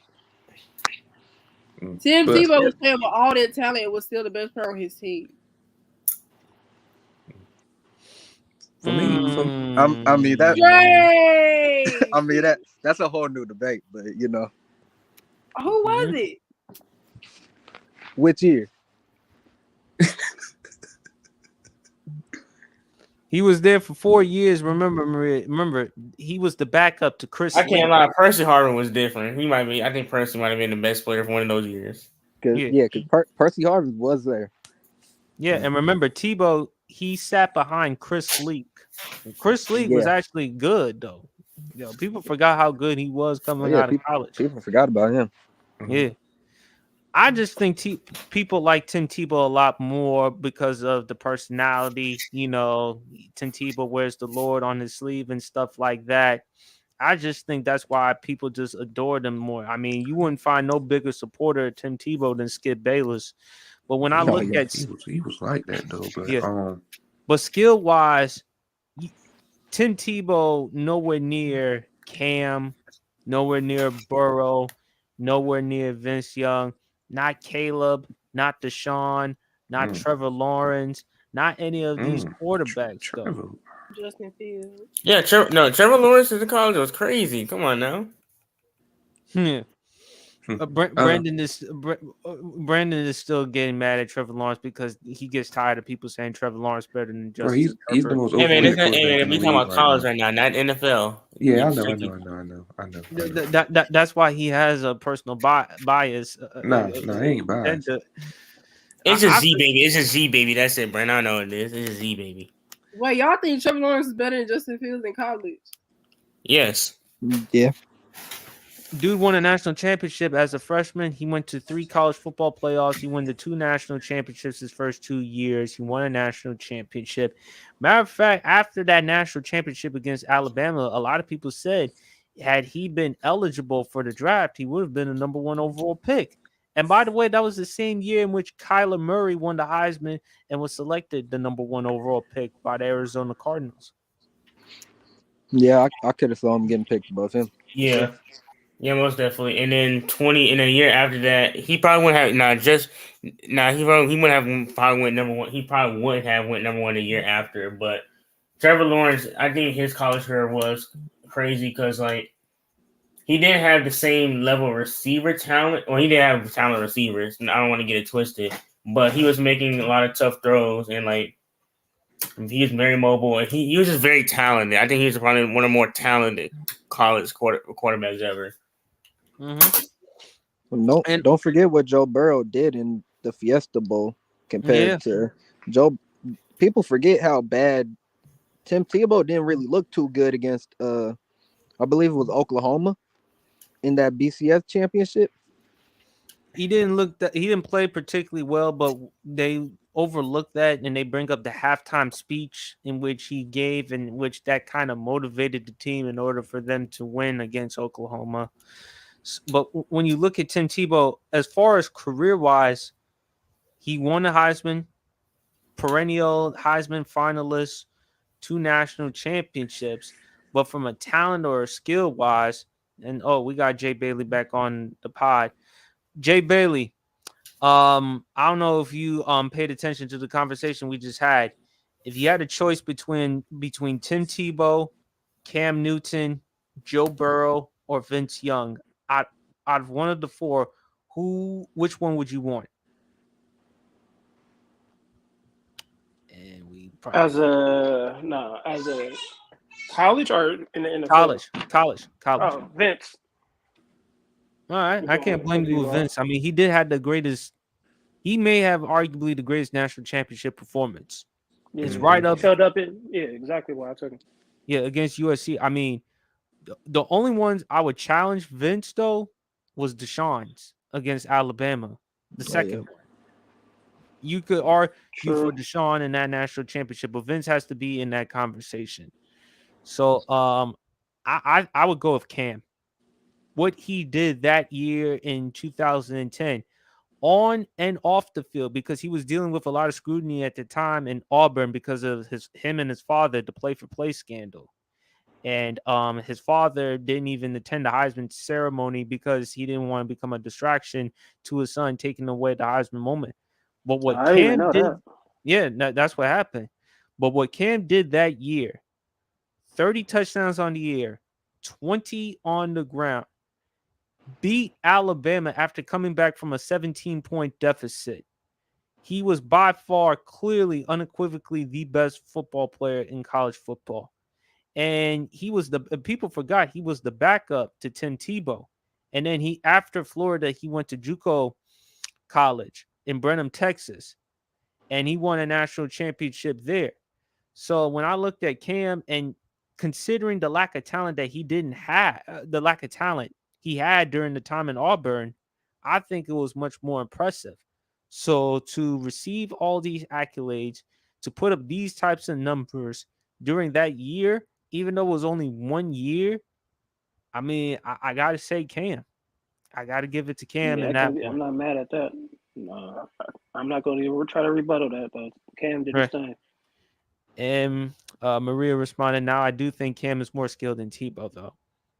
We all know Tim Tebow, he was terrible not only in the NFL, he was even terrible in practice. Man, couldn't even perform in practice. Yeah, And he we was a all know great football how player horrible he though. was He was as a Tim practice Tebow player. was probably one of the best football players, but as quarterback, no. No, he was horrible as a practice player.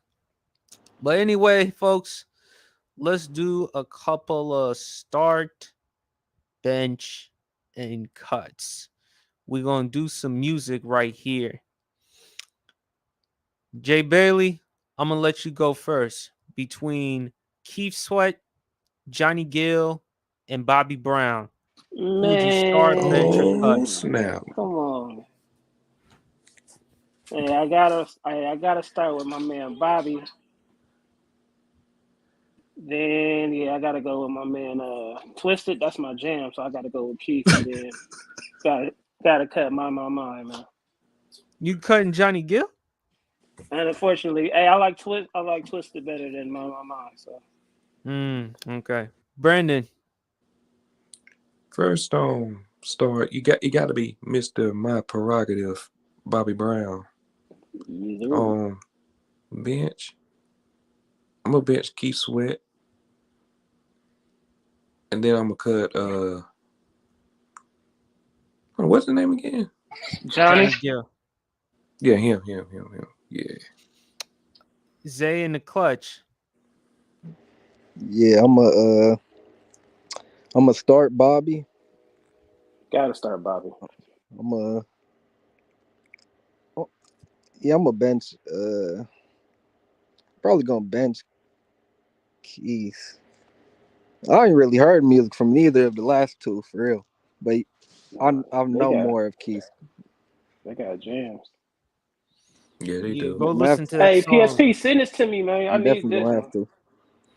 I'll send you this. I'll definitely Hey, send you Yeah, this. but come on I'll for Tuesday. sure We I'll doing for this. sure cut the other guy.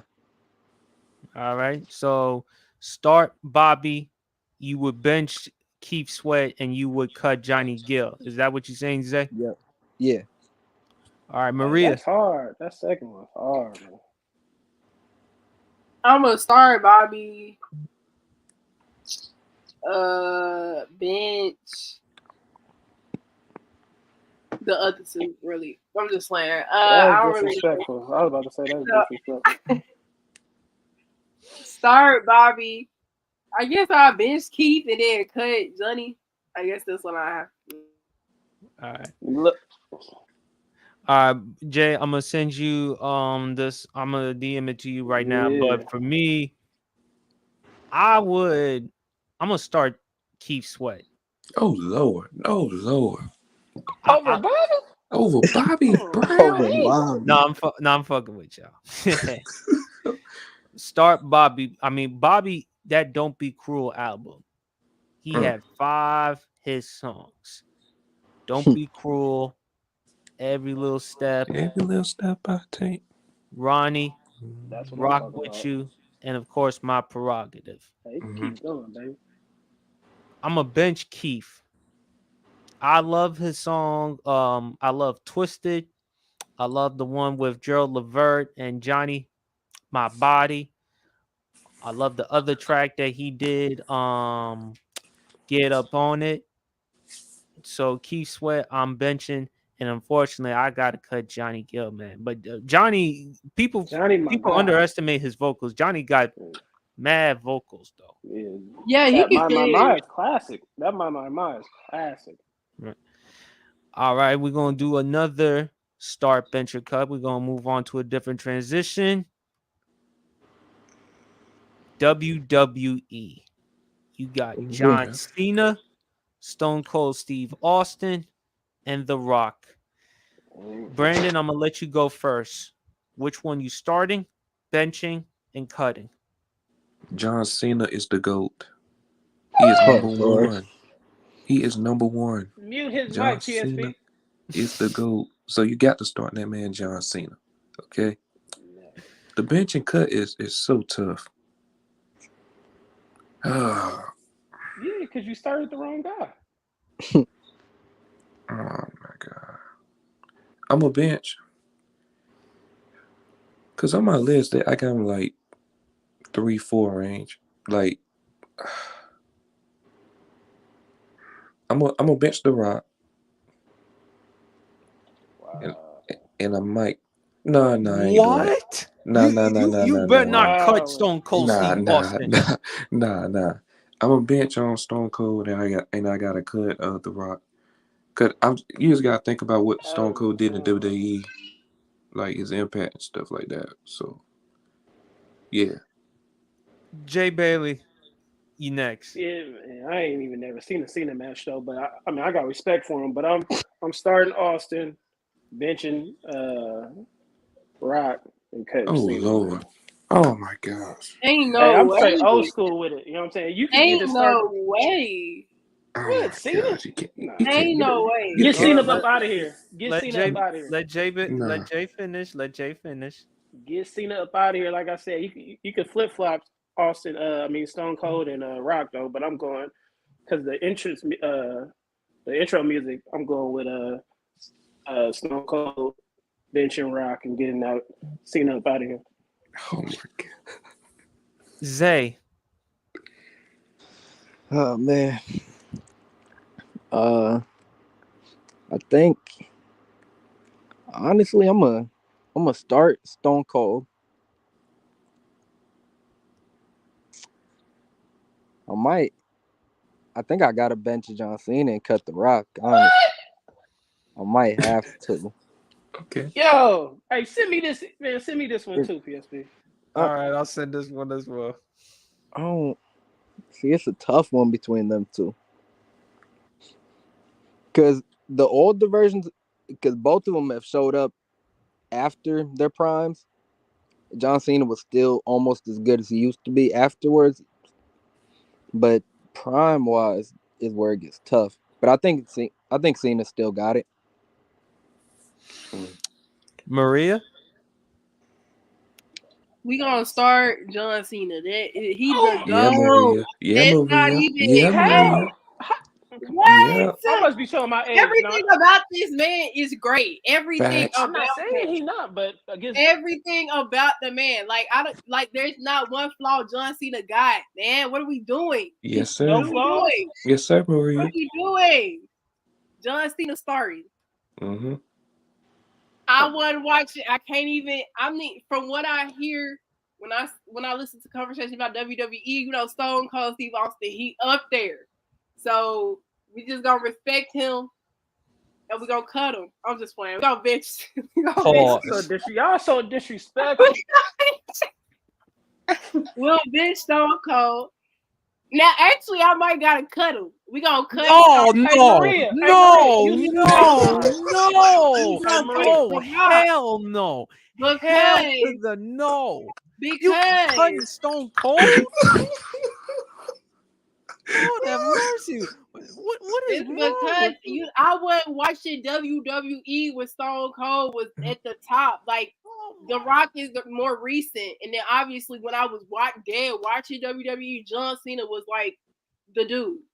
And we'll have Roman Reigns will be in the conversation in a little bit. But you know, John Cena, And hell Austin John wasn't the no. Cena dude. was Talk that the talk, Maria. you know, Talk John that Cena, talk. that's who I know. That's the Maria, Roman GOAT. Reigns is that's him. out of you out of See, He already top 10 if though. we being honest, we could have really took Cena out. Thank you. See, no, you could not. We Stop. really Yes, you could have. could. Yes, you can. No. Nah. Yo, Mm-mm. Lord. You can't tell the Lord. WWE without the first two for sure. You John would Cena cut got the Stone most No, Cold Steve Austin. Do you realize the rivalry between Stone Cold Steve Austin and Vince McMahon?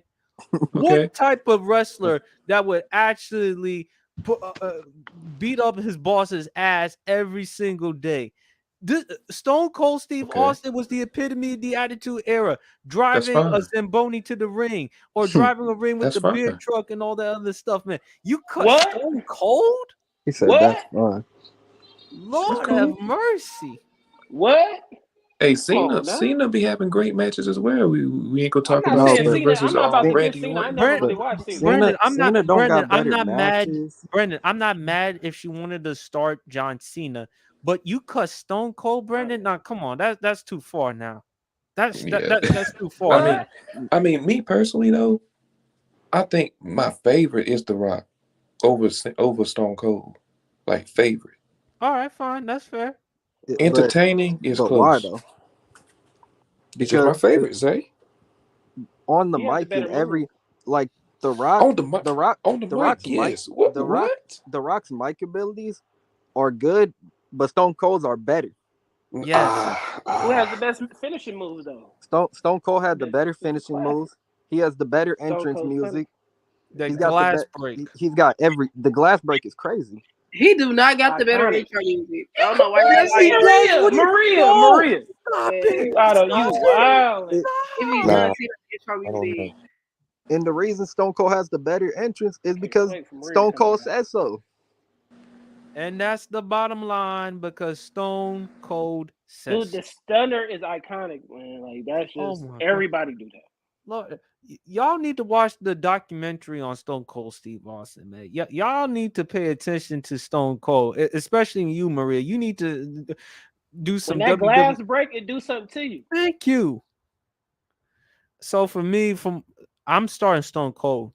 No question. I think he has the best mic. I think he's the best on the mic on the mic. Oh my. I do. I'm sorry, Brendan.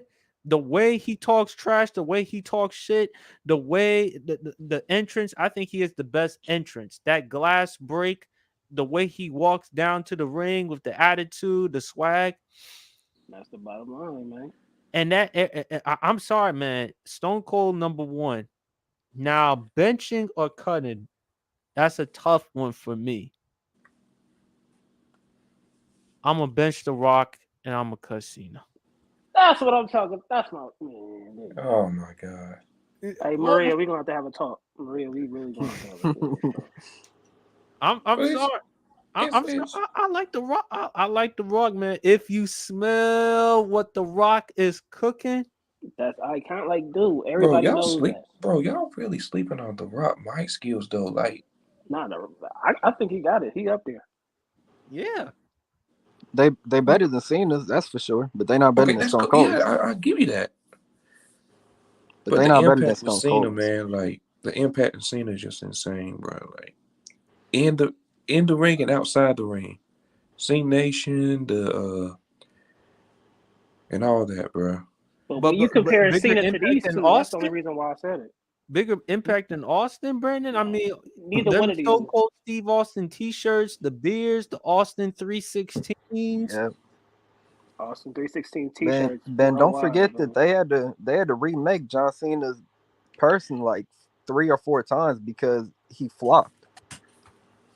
Well, there we go, right there. And once they found it, it stuck and lasted forever. John Cena character will forever be that man, that dude. It's not like John Cena got the longevity and everything. Never give up. Yeah, you're Never, right. But it's Right. after those first two. After Come those never first two. give on. up. But who has the highest peak among Stone Who got Cold. the highest peak? Stone Cold. In Thank my you. opinion, Stone Cold. John Cena. I don't know much about Stone Cold. So That's right. She knows best. She knows best. It's all good. Oh my god. and do know best. Thank you. I know who's better than The Rock and Stone Cold though. Undertaker. Hogan? That's my guy. Undertaker. Undertaker's Thank better you. than Undertaker Cena is That's though. my guy. another fact. Undertaker's my guy. Undertaker's better than Cena though. No, he's not. No, he is Yes, not. what? Yes, he No, he is. is not. That Hell in a No, Cell he is. match tops anything Cena did. Oh Lord. No. That Hell in a Cell is But top yeah, 5 match ever. but Roman Without Reigns on the way though. He has a Roman chance Reigns though. I on ain't He's gonna not. say I already got him top 10. Roman's already top 10. You got him over Undertaker? No. Roman's like he's bottom 10. Like he had the 8 to 10 range. As long as you don't got him over Edge or Triple H, we good. Edge. Come on. Hey, Edge has one of the. He's probably top 5 peaks for heels. I don't know. Let's see right here. But I don't hold know on. about Edge. All right, let's move on to a different one. Because Brandon inspired me. He and Kenny have been going back and forth about this one. PSP. I know you didn't. Oh no, you didn't. No, you didn't. PSP. Dang, whose music is better? Dang. Yes. Brandon, I'm gonna let you go first. Usher, Usher, baby. man. Maria? Chris Brown. Breezy? Nah. Brown. For sure. What are we doing? What are we doing? Hold on. So it's a Hey, hold on. So Usher Maria, it's a made it. It's clear. got a. Is it a clear? It's done. It's a good gap between them, in my opinion. See, yeah, I don't know if Go it's a ask gap Kiki. though. Go ask Kiki if it's a big guy. Wow. Usher over here breaking up relationships. Yeah, just Wow. Kiki Palmer's baby daddy is a perfect example. Give me Usher Raymond all day. No diss to Breezy though, but Nah, Breezy Usher tough. that dude. I do like Chris Brown's "Take You Down." I do like that track.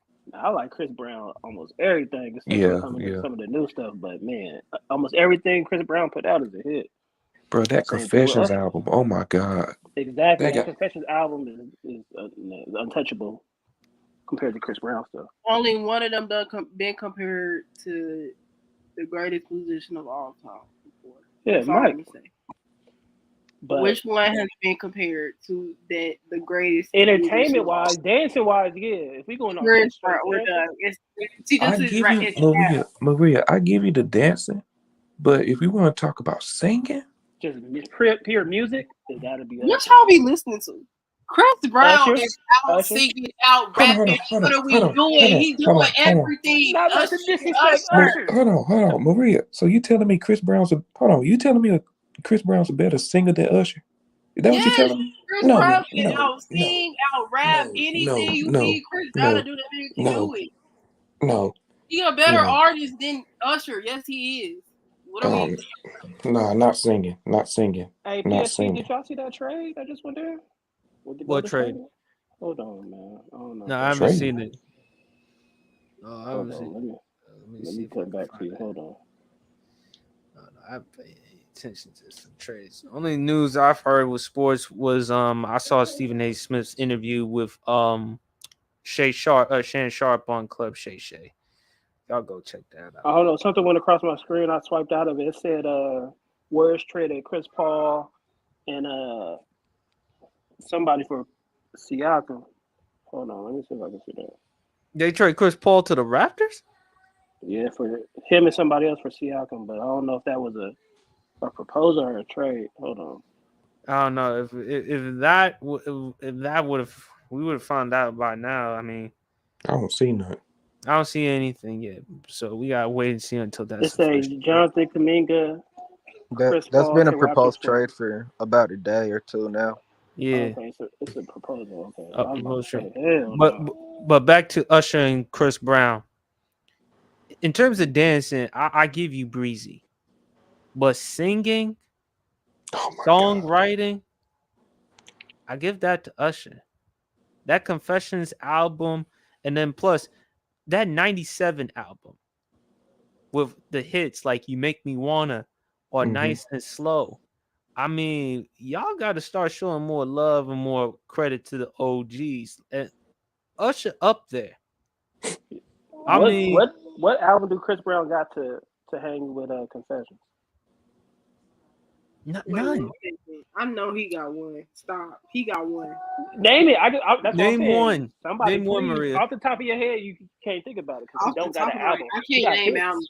Off the top of He His my got two head. best hits, albums were but his album wise, The was his one I know debut is one and exclusive, I think. it had what's that album? yeah, it's not touching Confessions. It had Excuse Me Miss. That's She the Ain't You.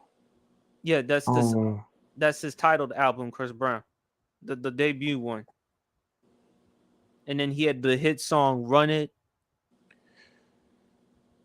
yeah. But his first two albums were his best ones. But none of them are match Confessions. They don't. None. Yeah. They don't. That they just don't. I mean, We really thought he was then messing with Chili or cheating on us. yeah. But then but I heard with the song Confessions, it was about the situation with Jermaine Dupri, not about the situation with I thought it was Usher. Chili. No, It might have been. might have been. I think But Usher anyway, has. Oh, go ahead, Usher Zay. has like, if we're talking about like number ones and like top hits, Usher has the more hits. Mm-hmm. But I think Chris Brown has the better catalog all around. Yeah, I agree with that. I agree with that. Because of Chris Brown, he rarely drops terrible songs. And he's dropped so many songs that his catalog is just getting bigger and bigger because of also how long he's been doing music. And Usher kind of he stopped. So his catalog's not as big as Chris Brown's, anywhere near it. All right, folks. That concludes the end of the Sports PSP podcast. Appreciate y'all for hopping on to the podcast. Any final comments before we wrap up the show? I appreciate you, man, having me on, man. First time, hopefully, you don't be the last time, though. But hey, Stone Cold is better than Cena. I know that. Yeah, that's a fact. That's a fact. We all know that. That's a fact. But Brandon, what were you gonna say? Cena the GOAT. Usher for CB. Relax, man. And what else? Tyrese Halliburton is a top 10 point guard. Tyrese Halliburton, he's him. Better than Jamal Murray. PSP, you nasty for this. But yeah, I got him over Jamal. I do. Nah. I do. But yeah, follow me. Y'all follow me on YouTube, Brandon from the Block, YouTube. Instagram, BBan923. I posted something there, by the way. So y'all go check that out. And then yeah, on YouTube, Mondays I got my show, The Throwdown Podcast, 7:00 Eastern Time every Monday. So yeah. All right, Maria. Any last words? And tell them where to follow you. CJ Stroud is the future. That's I want to start there. Yeah, Maria _knows_best on all my social media platforms except Instagram and Twitter. Those are private, so I'm not gonna give those out. But anyways, yeah, I'm going live tomorrow at 5. Like I said, Maria _knows_best. Subscribe and come and watch. That's it. Got you. Mario knows best, baby. Jay Bailey, where to follow you at, man? Hey, man, y'all know what time it is, baby. It's Stay Tuned Live, man. Y'all can type that in Facebook, Instagram, YouTube, man. Check us out, man. Be reckless with it, though. You know what I'm saying? We have Mario on, PSP on. Hopefully he on this Tuesday, though. You know what I'm saying? We got to get Mario back on. Hopefully everybody else that's on here on this panel, man, we could collab one time. So, though, stay tuned live, baby. For sure. And Zay, where to follow you at, man? Man, just if you watching a live podcast, go ahead and put in the comments, we want Zay, and I'll be there. I got you. I'm putting it right now. All right. Oh yeah. Go ahead, Brandon. One more thing. Shout out to Gridiron. Shout out to the Gridiron crew. No doubt about that. No doubt about that. PC. Trent's crazy as hell though from time to time, but they do a great job. With G Baby, J Rob, Bama, Fluent. We gotta find a way to get Fluent or Chill on the podcast. Oh, by the way, Jay Bailey, we gotta get Dennis and Jay Will and Zora on the Sports PSP podcast at some point. And the last thing I gotta say, PSP, you might like this. I know Ben's not, but I've been waiting to find Ben to let him know this. That Scary Terry clears any receiver on the Seahawks, and I want you to remember that. Oh my God! Over DK? Way over DK. For right now, that's fine. Yeah, I got him over DK. For right now, he's younger than DK. What you mean for right now?